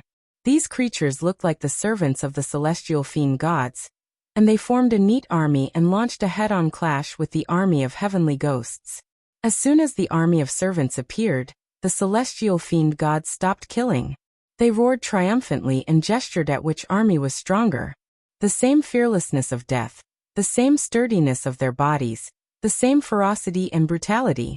For the first time, the heavenly ghosts had met an enemy that could match them in brutality and brutality. The ferocious nature in the bones of the heavenly ghosts broke out. They roared and launched a desperate attack on the enemy, and some of them even blew themselves up when they attacked, blowing up a large number of enemies into pieces. The racial talent of the heavenly ghosts was activated. They began to break through the void and attacked the enemy in all directions like ghosts. The army that came from the outer realms suffered a great loss immediately. The great Tao of Pangu world had suppressed part of their power. Although they were not much weaker than the heavenly ghosts in terms of physical strength, and were even more ferocious and brutal, they were no match for the heavenly ghosts who could travel freely in the void. The laughter of the celestial fiend gods came to an abrupt end. Their slave army was smashed to pieces by the heavenly ghosts, and they snorted sulkily. However, they seemed to have a very strange racial tradition. Their slave army was being beaten to a pulp by the heavenly ghosts, but they did not make a move. All of a sudden, a terrible howl of heavenly ghosts rang out, which turned into a visible black shockwave that swept across the surroundings. The heavenly ghosts became stronger and more agile in the shockwave, but the slave army that was hit by the shockwave exploded into pieces at the same time. The earth was shaking, and all the mountains nearby collapsed at the same time. The quicksand, seas of fire, rivers of lava, and all the other natural barriers surrounding Mount Kunlun all collapsed and disintegrated. Less than 1,000 miles away from Mount Kunlun, a plain area tens of thousands of miles in diameter suddenly caved in, revealing a huge dark hole. Ghost aura billowed into the sky, and a hoarse and unpleasant voice that seemed to have not spoken for 1,000,000,000,000 years came faintly. Do you have to do this? After all, we are old friends. Hee. You must die for behaving atrociously in the ghost realm. The mirror of Kunlun flashed faintly, and the surrounding portals suddenly expanded several times, while more and more celestial fiends rushed out of them. 6 pairs of arms were equivalent to the cultivation base of Tao-breaking Grand Luo. 5 pairs of arms were equivalent to the cultivation base of Primordial Immortal. 4 pairs of arms were equivalent to the cultivation base of Golden Immortal. 3 pairs of arms were equivalent to the cultivation base of Heaven Immortal. And 2 pairs of arms were inferior cannon fodder. There were hundreds of millions of them. The beautiful celestial fiend who was the first to rush into the ghost realm raised her arm, and gave a few loud cries. Immediately, the celestial fiend split into a dozen torrents and rushed into the distance with the endless slave army. Meanwhile, she leaped off her mount and kicked it far away, staring cautiously at the huge pit that had collapsed. A deep voice came out of the pit again. Prince Chongqing, the descendant of Zhuanshu, the descendant of the Yellow Emperor Xianyuan. Why don't you close the mirror of Kunlun now? Do you really want to destroy the ghost realm? Prince Chongqing's cold laugh rang out of the mirror. Gui Tunluo, if the ghost realm is destroyed, you will be the one to bear the greatest responsibility. Without your permission, do you think the 13 great heavenly ghost kings and 800 ghost saints would have the courage to leave the ghost realm and join the Buddhist League? Gui Tunluo's voice paused. After a long while he murmured to himself, can't the heavenly ghosts have a place on Pangu continent? Prince Chongqing sneered and said, Pangu continent is the home of the human race, which is recognized by the heavenly Tao. Pangu continent can only be controlled by the human race, and whoever dares to touch it should be prepared to die. Gui Tunluo, you've been hiding in the ghost realm for so many years, and you've avoided countless apocalypses of heaven and earth. Your appearance today will be the beginning of your death. Gui Tunluo snorted angrily and said, You little brat, you don't know the immensity of heaven and earth. When I, Gui Tunluo, was running amok, your human ancestors had not even appeared yet. Hee, if I hadn't been sucked into the ghost energy and been forced to transform into a heavenly ghost, I wouldn't have been cultivating in seclusion for so many years. Followed by 2 thunderous booms, 1,000 miles wide, gigantic, purple ghost claw suddenly reached out of the pit and clawed heavily on the ground. Quite a few mountains were easily crushed by this pair of ghost claw. Gui Tunluo grinned hideously and said in a low voice, Well, I'll slaughter all these ignorant fools first, and then I'll deal with you, you little brat. Hee, it's true that the Wahuang clan has fused with the Tao with her virtues, so I dare not to mess with her. How dare you, Chongqing, a little brat, shit on my head. Billowing ghost energy towered into the sky. Accompanied by a hoarse, hideous laugh, a giant ghost head, about 1,500 miles tall, slowly emerged from the black smoke. If one of its claws was 1,000 miles in circumference, and its head was already this big, how big was Gui Tunluo's true form? The beautiful fiend god shivered slightly, then suddenly let out a wild roar, and launched an attack at Gui Tunluo. Like a meteor shower, countless knife lights hacked at Gui Tunluo's head in a messy manner.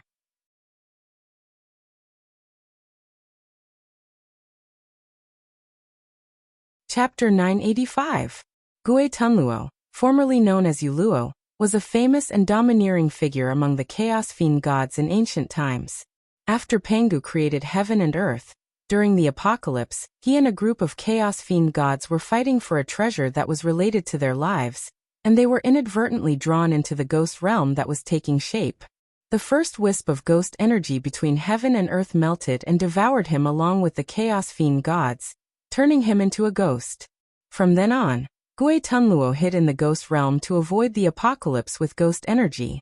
Occasionally, he would leave the ghost world to collect some rare treasures, and he would also get into some conflicts and entanglements with the mighty figures of the outside world. However, he had always been cautious and never fought with his life on the line. Especially after the appearance of mighty figures of the Dao integration stage, he became more and more low-key. Later he became more and more scarce. Very few people knew that the ghost world still had a mighty figure like him who had lived since ancient times. Sensing the tremendous pressure from Gui Tunluo, the six-armed fiend god could not control the fear in his heart and attacked first. Blades rained down on Gui Tunluo's head, but as soon as he glared, a giant bone shield thousands of feet thick and 1,000 miles in diameter appeared in front of him. The black shield was made up of countless human skulls, each spewing out a copious amount of black smoke and phosphorescence. The green flames dyed the shield ghastly and terrifying. Countless blade lights fell on the bone shield. Amidst the ear-piercing chopping sounds, the bone shield exploded into billions of tiny sparks in the blink of an eye. The six-armed fiend god's attack was frighteningly fast, and he could deliver hundreds of millions of slashes in a flash, each of which could break hundreds or even thousands of skulls on the shield. However, the skulls regenerated as soon as they were destroyed. No matter how many of the skulls were destroyed, they would immediately regenerate. In the span of 7 or 8 breaths, the six-armed demon god had attacked countless times, but not a single hair on the bone shield had been damaged. Gui Tunluo sneered as he slowly rose from the ground. His entire body was a deep violet color, and his entire body was bright and clean. There was no skin on his body, and a layer of hard and smooth armor that was like glass had replaced his skin, causing him to simply look as if he was made of steel. He looked no different from a human being, except that his face was extremely hideous. More than 10 thick tusks protruded from his mouth, and a thousands of miles long tail was hanging from his butt. His joints, spine, and tail were all covered with pitch-black bone spurs. Gui Tunluo slowly rose to his feet. Standing on the ground, he looked almost as tall as Mount Kunlun, which was hovering in midair. Taking a deep breath, Gui Tunluo stared at the mirror and said with a cold grin, "Chongqing boy, if you don't close the door now, don't blame me for smashing this extraordinary treasure with a punch." Prince Chongqing laughed mockingly and said, "Old man, with your identity, are you here as a guest by sneaking to a place less than 1,000 miles away from Mount Kunlun? He probably already had the intention to overthrow Kunlun Mountain, right? Don't boast so much. Let's get rid of these fiend gods first." The six-armed fiend god returned empty-handed. She took a few steps back in exasperation, then stepped on a river of lava and suddenly threw her head back and roared. A dark cloud mixed with thunder and lightning shot out of the portal she came out of and poured into her body. Like a balloon, the fiend god slowly grew to about 10,000 miles tall, which was exactly the same height as Gui Tunluo. Chongqing's smile grew wider. "Gui Tunluo, she's going to fight you seriously. Don't fail miserably and bring shame to the chaos fiend god." Gui Tunluo snorted angrily. He grabbed the bone shield shrouded in phosphorescence and mounted it on his left arm, then clenched his right hand into a fist and threw a clean punch at the fiend god. As soon as Gui Tunluo threw out his fist, the entire ghost realm trembled. All the ghost energy within 1,000,000 miles suddenly gathered around his fist, turning into a layer of light that was 100 miles thick and wrapping around it. Then he threw it out like a shooting star, leaving a long trail of flame in his wake. The fiend god's 12 arms crossed in front of her, and Gui Tunluo's punch easily hit her. A loud rumble rang out as 2 blasts of air swept past the six-armed fiend god. Wherever they passed, large numbers of low-grade fiend gods and heavenly ghosts were vaporized, while the six-armed fiend god was knocked back several thousand miles and slammed headfirst into Mount Kunlun, which was enveloped by 9 layers of purple light bells. It was as if cold water had been poured into a pot of boiling oil. Kunlun Mountain remained unmoved, but the back of the six-armed fiend celestial god seemed to be corroded by concentrated sulfuric acid. Swept by the purple halo, large chunks of her bones and flesh fell off, causing her to howl in pain.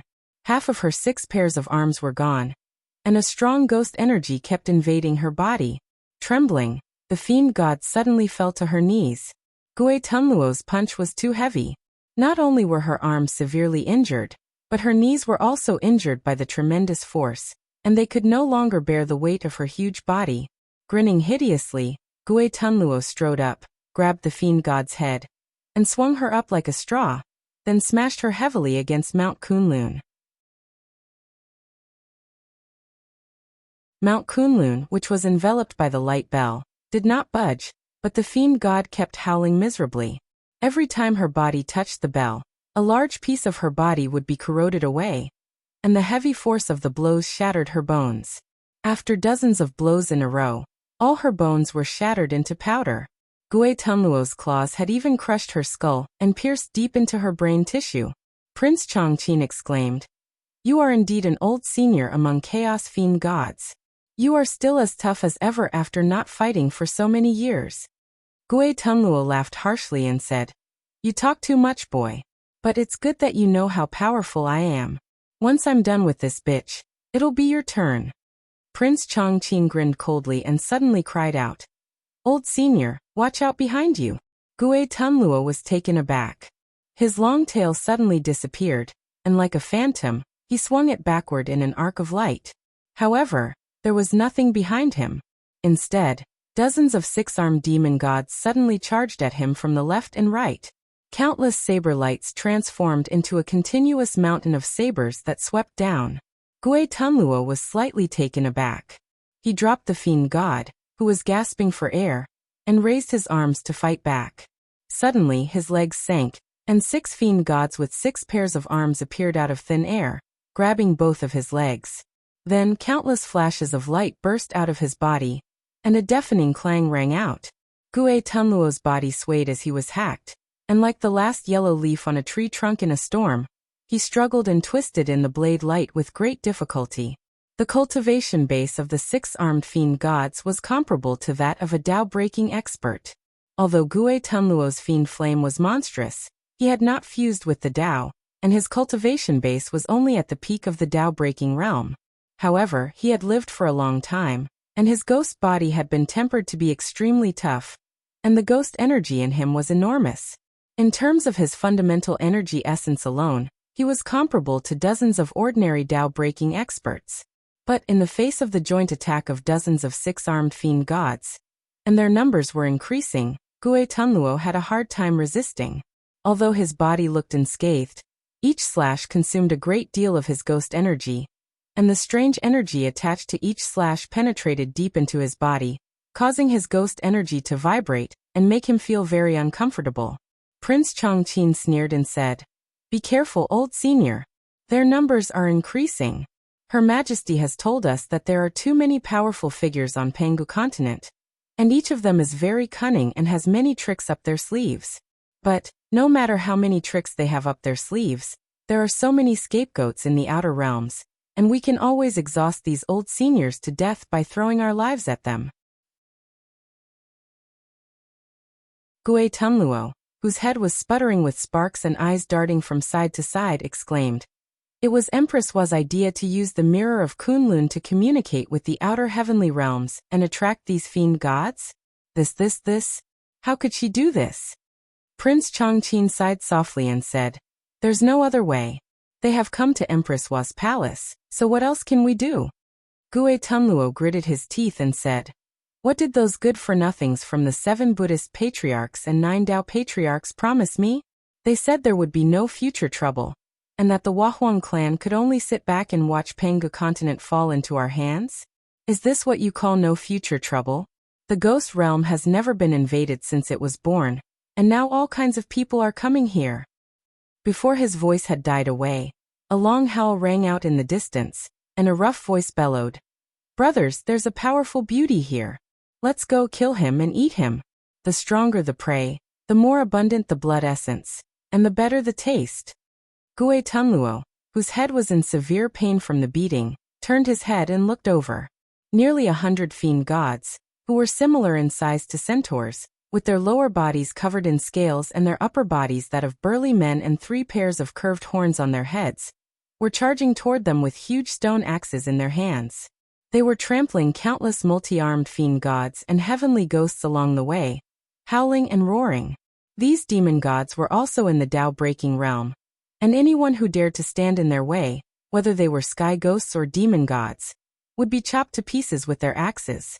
No one could stand up to them, and no one could stand up to them. These fiend gods did not even bother to use any divine abilities or magic. They just charged at them with brute force. Wahuang clan. Gui Tunluo threw his head back and roared furiously. A woman's heart is the most vicious. You've got guts. With a deafening rumble, a huge plume of black smoke rushed out of the top of Gui Tunluo's head as he was about to be besieged by hundreds of Tao-breaking fiend gods from the two clans, and a black flag that gleamed like waves rolled out of it. The flag depicted the true forms of countless ghost gods, giving off a terrible, suffocating pressure. When the myriad ghosts flag appears, the 9 nether evil ghosts will devour the world. Come out, old friends. As the flag waved, the ground around Mount Kunlun suddenly collapsed into countless huge pits, from which one huge figure after another, tens of thousands of miles tall and enshrouded in ghostly aura, slowly crawled out. Prince Chongqing sighed in a low voice and said, "What a pity. They used to be heroes in the chaos, but it's a pity that they have all fallen like this. Now they have all become the natal fiend gods on your flag. Well, old ghost, how many ancient fiend gods have fallen in the ghost realm?" Gui Tunluo laughed grimly and said, "I don't know about the others, but there are 108 natal fiend gods refined from the corpses of chaos fiend gods I've collected in this flag, and 3,600 fiend gods were born after the creation of heaven and earth. Each of them is immortal and mighty. Little Chongqing, you're still far from being able to destroy the ghost realm."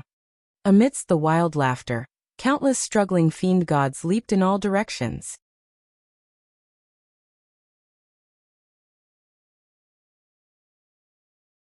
Chapter 986. Gui Tunluo's clamor made Prince Chongqing laugh coldly. "Old ghost, are you saying I can't make the ghost realm suffer? Well, how about this?" The mirror of Kunlun glowed brightly, and spewed out a roar that sounded like a tidal wave. The number of portals in the sky above the ghost realm increased, and the diameter of the existing portals suddenly skyrocketed by more than 10 times. More and more strange creatures from the outer realms poured in, and the speed at which they did so was at least dozens of times faster than before. After all, the portals had grown so much that the number of people who could travel together with them had greatly increased. Gui Tunluo was so angry that his mouth was full of saliva. Holding the myriad ghost banner in his hand, he howled and wanted to jump up and curse Prince Chongqing. But how could he jump up when 6 six-armed fiend gods were clinging to his legs? Furious, Gui Tunluo's body flickered as he activated the innate divine ability of the heavenly ghosts. He vanished into thin air, and reappeared hundreds of miles away in the blink of an eye. A centaur fiend god, who had just chopped 2 powerful heavenly ghosts to pieces with a large axe, was stunned when Gui Tunluo suddenly appeared in front of him. Grinning hideously, Gui Tunluo swung the myriad ghost banner at the fiend god. Amidst a shrill ghost howl, streams of light suddenly shot out of the fiend god's 7 orifices. His soul was sucked clean by the banner, and his blood essence was devoured by the ghosts as well, leaving only a flaccid skin on the ground. Gui Tunluo was howling at the top of his lungs when dozens of loud bangs rang out in a row. Dozens of short-handled stone axes came whistling through the air, and smashed heavily on his body. The axes were unusually heavy and made of some unknown material. At least, such a stone had never appeared in Pangu world, and they were born with the ability to pierce armor. The axes were engraved with dozens of strange runes, and the whistling sound they produced when they spun made Gui Tunluo feel dizzy. When the axes collided with Gui Tunluo's tough body, they exploded to pieces, while his hard and smooth shell cracked in dozens of places. Black, sticky liquid sprayed out of his wounds and he hissed in pain. He turned his head angrily and saw nearly 100 centaur demon gods pulling out more short-handled stone axes with fanatical expressions, preparing to smash them at him. Gui Tunluo's heart skipped a beat. He had just tasted the power of these short stone axes, so how could he still foolishly stay here and let the enemies hit him like prey? He roared in exasperation as his body twisted and shrunk rapidly. In the blink of an eye, he had shrunk to a height of less than 100 feet, the size of an ordinary heavenly ghost. Laughing complacently, he flicked his tail, which was over 1,000 feet long and 10 times longer than his body, and darted into the nearby army of heavenly ghosts, who were leaping and shouting at the top of their lungs. The centaur demon god and the six-armed demon god stared at each other for a while. Then, they sniffled at the same time and spat on the ground. The centaur demon god, who was the largest among them, shouted, "We are all from the outer realms. We came here for the delicious food.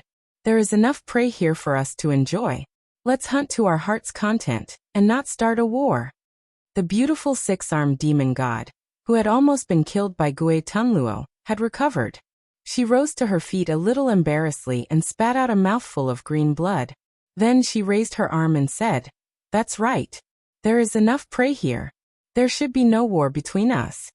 Countless powerful divine senses swept over from near and far, and all the leaders of the alien races who had invaded the ghost realm made the same declaration. Then thousands of powerful divine senses locked onto Gue Tunluo, who was running amidst the horde of heavenly ghosts, and thousands of grotesquely shaped alien demon gods roared and chased after him. These fiends from the outer realms did not care whether the flesh and blood of their prey were sour, sweet, bitter, or spicy. All they cared about was how much blood, energy, and energy the prey had. The more abundant the blood, energy, the more delicious it was to them. Gue Tunluo's status in the ghost realm was supreme, and his cultivation base was the strongest. Therefore, his blood, energy, and energy were the strongest, and he was the most delicious food in the eyes of all the alien demon gods.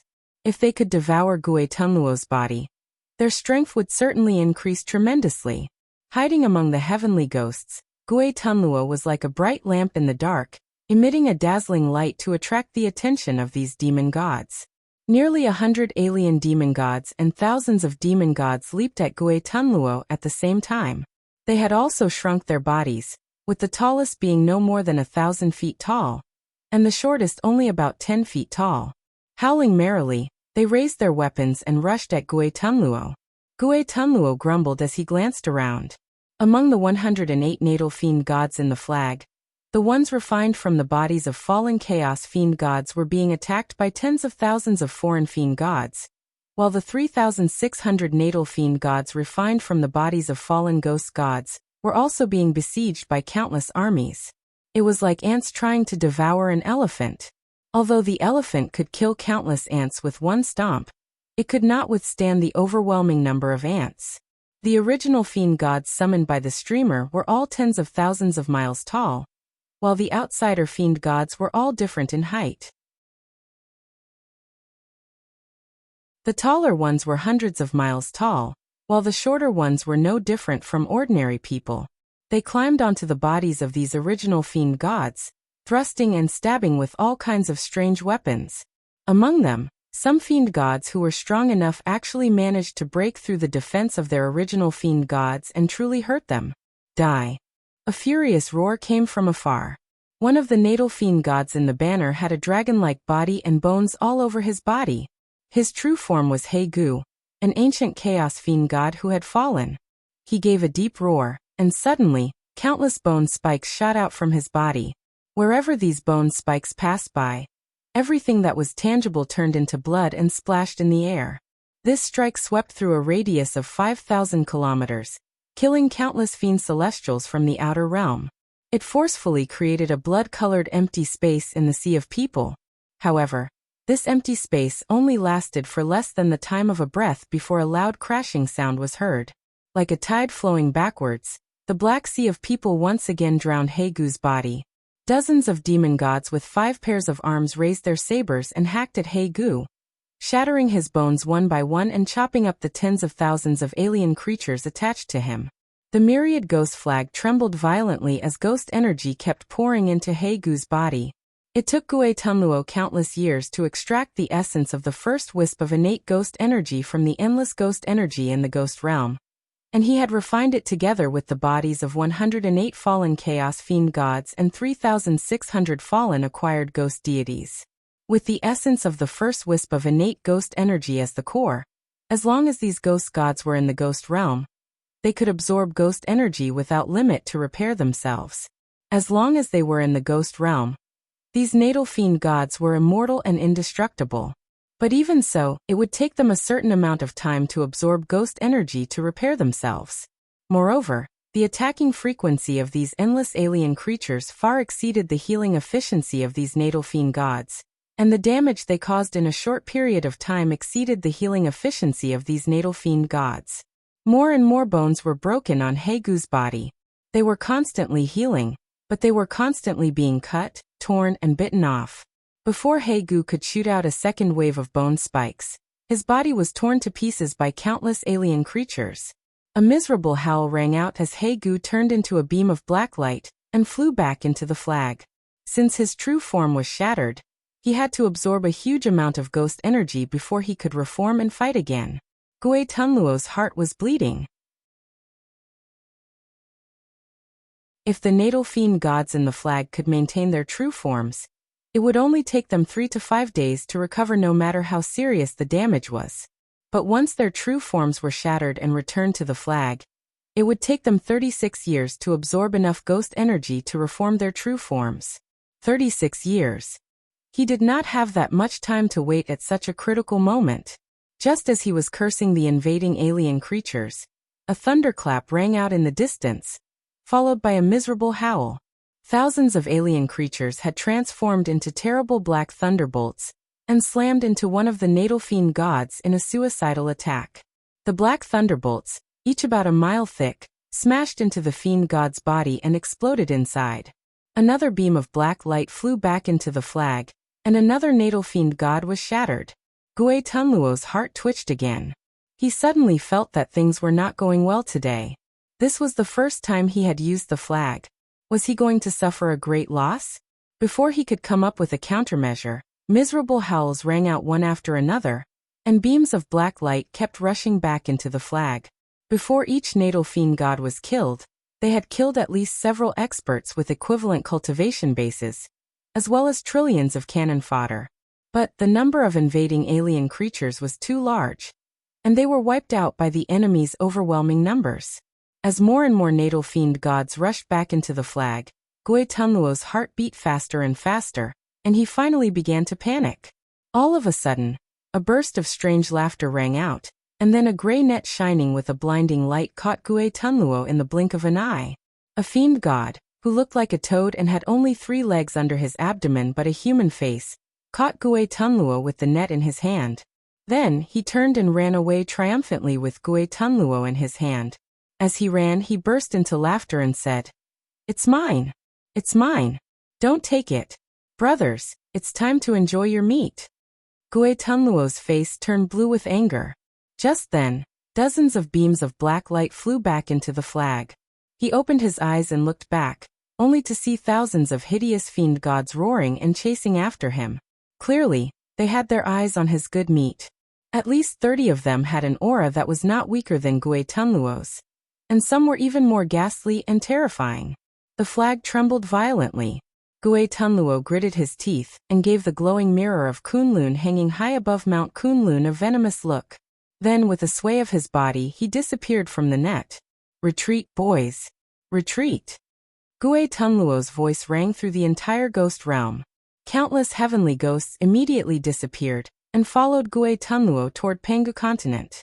The invading fiend gods also rushed out of the ghost realm and into the boundless starry sky.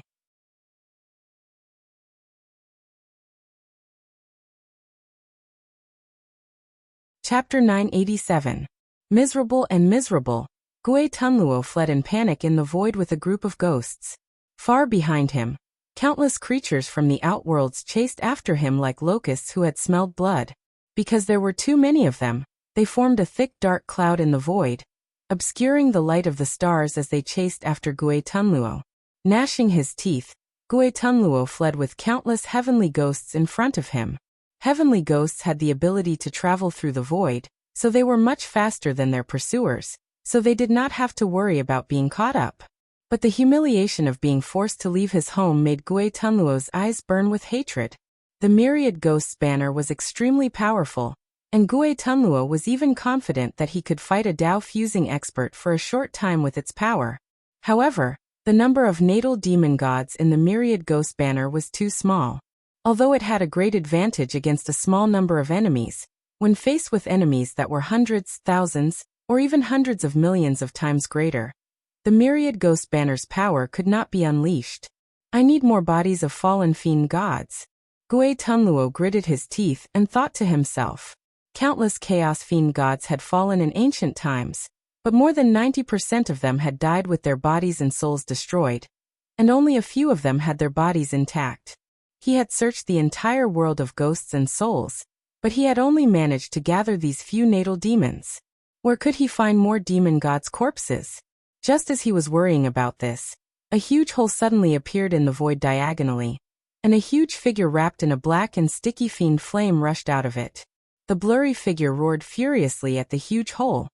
I'll be back. I'll be back to get even with you. Anyone who offends me will die a horrible death. I'm telling you, I'm going to wipe out your whole race. A deafening rumble rang out as countless strange creatures from the outer realms rushed out of the huge hole. The giant figure in the fiend flame turned and fled without saying a word, running shoulder to shoulder with Gui Tunluo. They exchanged a glance, and Gui Tunluo suddenly burst into gloating laughter. Old fiend, your lair has been raided as well? Hee hee, how many years has it been? You're such a good-for-nothing. You've actually taken refuge in the celestial court. Your disciples and their disciples' disciples are fighting fiercely with Lao Tzu's descendants. The giant glared angrily at Gui Tunluo and sneered. Gui Tunluo, if you have time to laugh at me, why don't you think of a way to save your own life? Ha, you ran out with this group of Japanese people. Could it be that your home was raided as well? Countless tiny specters in the devilish flames laughed at the same time. He was the patriarch of the primordial fiend realm, which was separated from Pangu world, and had the same status as Gui Tunluo in the ghost realm. The fiend realm was also fiercely attacked by the invading outworlds. Caught off guard, he killed and wounded countless creatures with his disciples and disciples, but when he ran out of magic power, he could only flee in panic.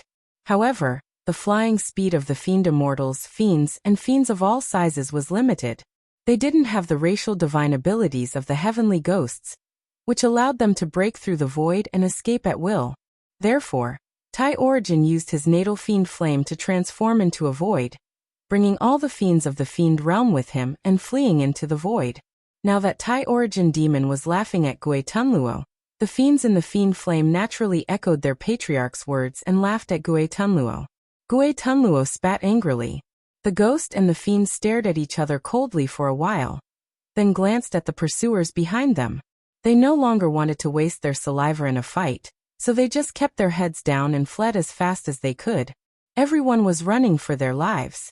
Putting aside the eldest brother and the second brother, no one was more glorious than the other, so it was better to focus on fleeing with the others. Along the way, they passed through countless heavenly realms with countless heavenly ghosts, and the outworlds had divided their forces to invade inhabited planets, large and small. 90% of the humans from the outworlds had returned to Pangu continent with the outer heavenly realms, but there were still 10% living on countless planets. On these planets were the immortals and cultivators from the immortal sects who had invaded Pangu continent. Although the main forces of the immortal sects had invaded Pangu continent under the orders of the Celestial Court and the Buddhist League to fight against DU, they had basically left more than 30% of their forces in their sects to protect the foundations left by their ancestral masters. 10% were humans, and 30% were immortals and itinerant cultivators. It was a huge number, countless times larger than the number of the invading outworlds. The tough, brutal, and sadistic outworlds, whose brains were controlled by their appetites, roared and rushed into these planets, taking the lead in launching desperate attacks on the immortals in the Blessed Caves. All outer world creatures came to Pangu world to hunt for food. To them, the spirit blood of ordinary human beings was nothing more than an appetizer, but to powerful immortals and cultivators, it was a real feast. Therefore, all the outworlds were temporarily dismissive of the mortals, and all their attention was focused on the immortals and cultivators. For a moment, the countless blessed caves in the outer heavenly realms had turned into azuras, and the outworlds who had invaded Pangu world were showing signs of wiping out the entire Taoist heritages of the Tao League and the Buddhist League in the outer heavenly realms. The bases of all the immortal sects who had invaded Pangu continent were still on those planets in the outer heavenly realms. Their scriptures, various tokens and magical treasures left behind by their ancestral masters, and even the remains of their fallen ancestral masters were all left in their sections. If these sects were completely wiped out by the invading fiend gods, they would, in a sense, become rootless duckweeds. The Wahuang clan did not strike, but when she did, it was with the intention of wiping out the weeds. The 7 Buddhist patriarchs and the 9 Tao patriarchs would never dare to do this to the human race. The human race enjoyed the great fortune of heaven and earth, and was protected by the heavenly Tao of Pangu world. Even existences of the Tao-fusing realm would be killed if they dared to destroy the human race. But the heavenly Tao of Pangu world had never protected immortals and Buddhas. Even if the Wahuang clan killed all the immortals and Buddhas, the heavenly Tao would only bestow her with immeasurable virtues. Perhaps only today would the 7 Buddhist patriarchs and the 9 Tao patriarchs truly understand what it meant to never offend a woman. Gui Tunluo and Taisher Demon, the 2 black-bellied men, exchanged a glance when they saw the endless pursuers looting and attacking the Taoist and Buddhist temples along the way. Then they led the pursuers in a circle in the outer heavenly realms.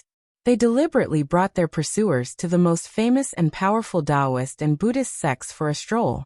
Wherever they passed, the fiend celestials of the other realms would split up and launch bloody attacks on the Taoist and Buddhist sects, as though they had discovered a new continent. The number of fiend gods chasing after Gui Tunluo and Taisher Demon gradually decreased, but the number of immortal sects they had harmed increased. After fleeing in the void for more than half a year, they had no idea how many immortal sects had been harmed by the 2 villains.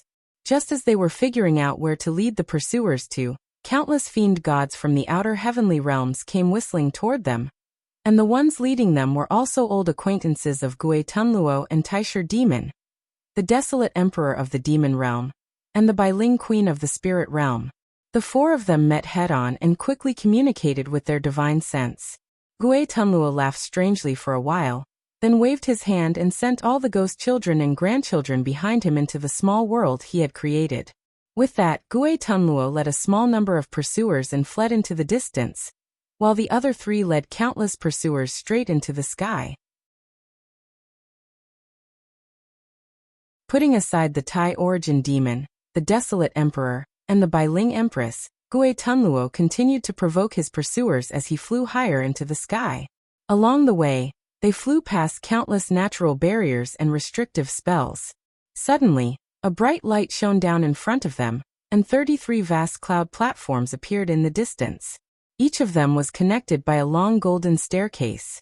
They had arrived at the 33 heavens, the foundation of heaven. Tens of thousands of miles away, the tall and magnificent southern heaven gate, which constantly emitted a boundless golden light, was teetering on the verge of collapse. The 8 heavenly kings stationed at the gate of the celestial court were leading countless heavenly soldiers and generals in a desperate battle with the fiend gods from the outer heavenly realms. In addition to the 8 heavenly kings, Grand Emperor Huangzhengtian, who was stationed at the first heaven of the celestial court, was accompanied by countless immortal officials, immortal monarchs, heavenly lords, spirit officers, heavenly generals, heavenly marshals, and countless other immortals and heavenly soldiers. The fiend gods from the outer heavenly realms were ferocious, but with their excellent immortal armors, well-trained formations, and the countless defensive formations that the celestial court had set up over the years, the celestial court was barely able to fight the fiend gods at the southern heaven gate. As the most important gate of the celestial court, the southern heaven gate itself was a chaotic spirit artifact with great power. When the soldiers of the celestial court fought near the gate, their cultivation base would increase by at least 3 tiers on average, while the enemy's strength would be suppressed by at least 30%. On top of that, the southern heaven gate had sealed off the void, and the only passable area was less than 10 miles wide. Thus, the fiend gods from the outer heavenly realms could not deploy their forces. Sword beams and saber shadows were everywhere, and thunderbolts and flames were shooting everywhere. Deafening booms kept ringing out, and thousands of heavenly soldiers, generals, and creatures from the outer heavenly realms were smashed to a pulp with every snap of a finger. Once the bodies of the heavenly soldiers and generals were shattered, Their souls would immediately be protected by an invisible force and sent into the void. Once the bodies of the creatures from the outer heavenly realms were shattered, the immortal light on the southern heaven gate would sweep across and shatter their souls into the tiniest particles. The two sides were barely in a stalemate, but thousands of powerful fiend gods from the outer heavenly realms were attacking the southern heaven gate. Once the gate collapsed, giving Grand Emperor Huang Zhengtian's lowliest position in the celestial court in his weak army, the first heaven would immediately be massacred by the fiend gods. With a smug smile, Gui Tunluo transformed into a beam of black light and rushed to the southern heaven gate. Showing no mercy to the damage to his myriad ghost banner, he threw it at the gate with all his might. A black torrent came whistling down from tens of thousands of miles high, accompanied by the howling of countless ghosts. The southern heaven gate, which was already on the verge of collapse, was struck by Gui Tunluo's all-out attack, and the golden gateway immediately collapsed. The southern heaven gate groaned and turned into a beam of bright light, shooting straight out of the 33 heavens. Meanwhile, the fiend gods from the outer heavenly realms, who were blocked outside the gate and unable to launch a full-scale attack, scattered and rushed into Huang Zhengtian like a tide breaking through a dam. Gui Tunluo burst into wild laughter, then disappeared with a sway of his body. The fiend gods from the outer heavenly realms who had followed him were stunned for a moment, then roared and rushed into the celestial court as well. Pale golden immortal blood flowed all over the ground as the heaven immortals inside Huang Zhengtian were slaughtered. The light in the celestial court dimmed a little as clouds and smoke swept in from all directions. You're tuning in to the Li Mei's Wuxia Whispers YouTube channel. We're so grateful for your support, and don't forget to subscribe to join us on this incredible journey through captivating stories. Your generosity through donations truly makes a world of difference, as it's the primary source of revenue that allows me to expand and enhance this channel for you. Thank you from the bottom of my heart for being a part of this adventure.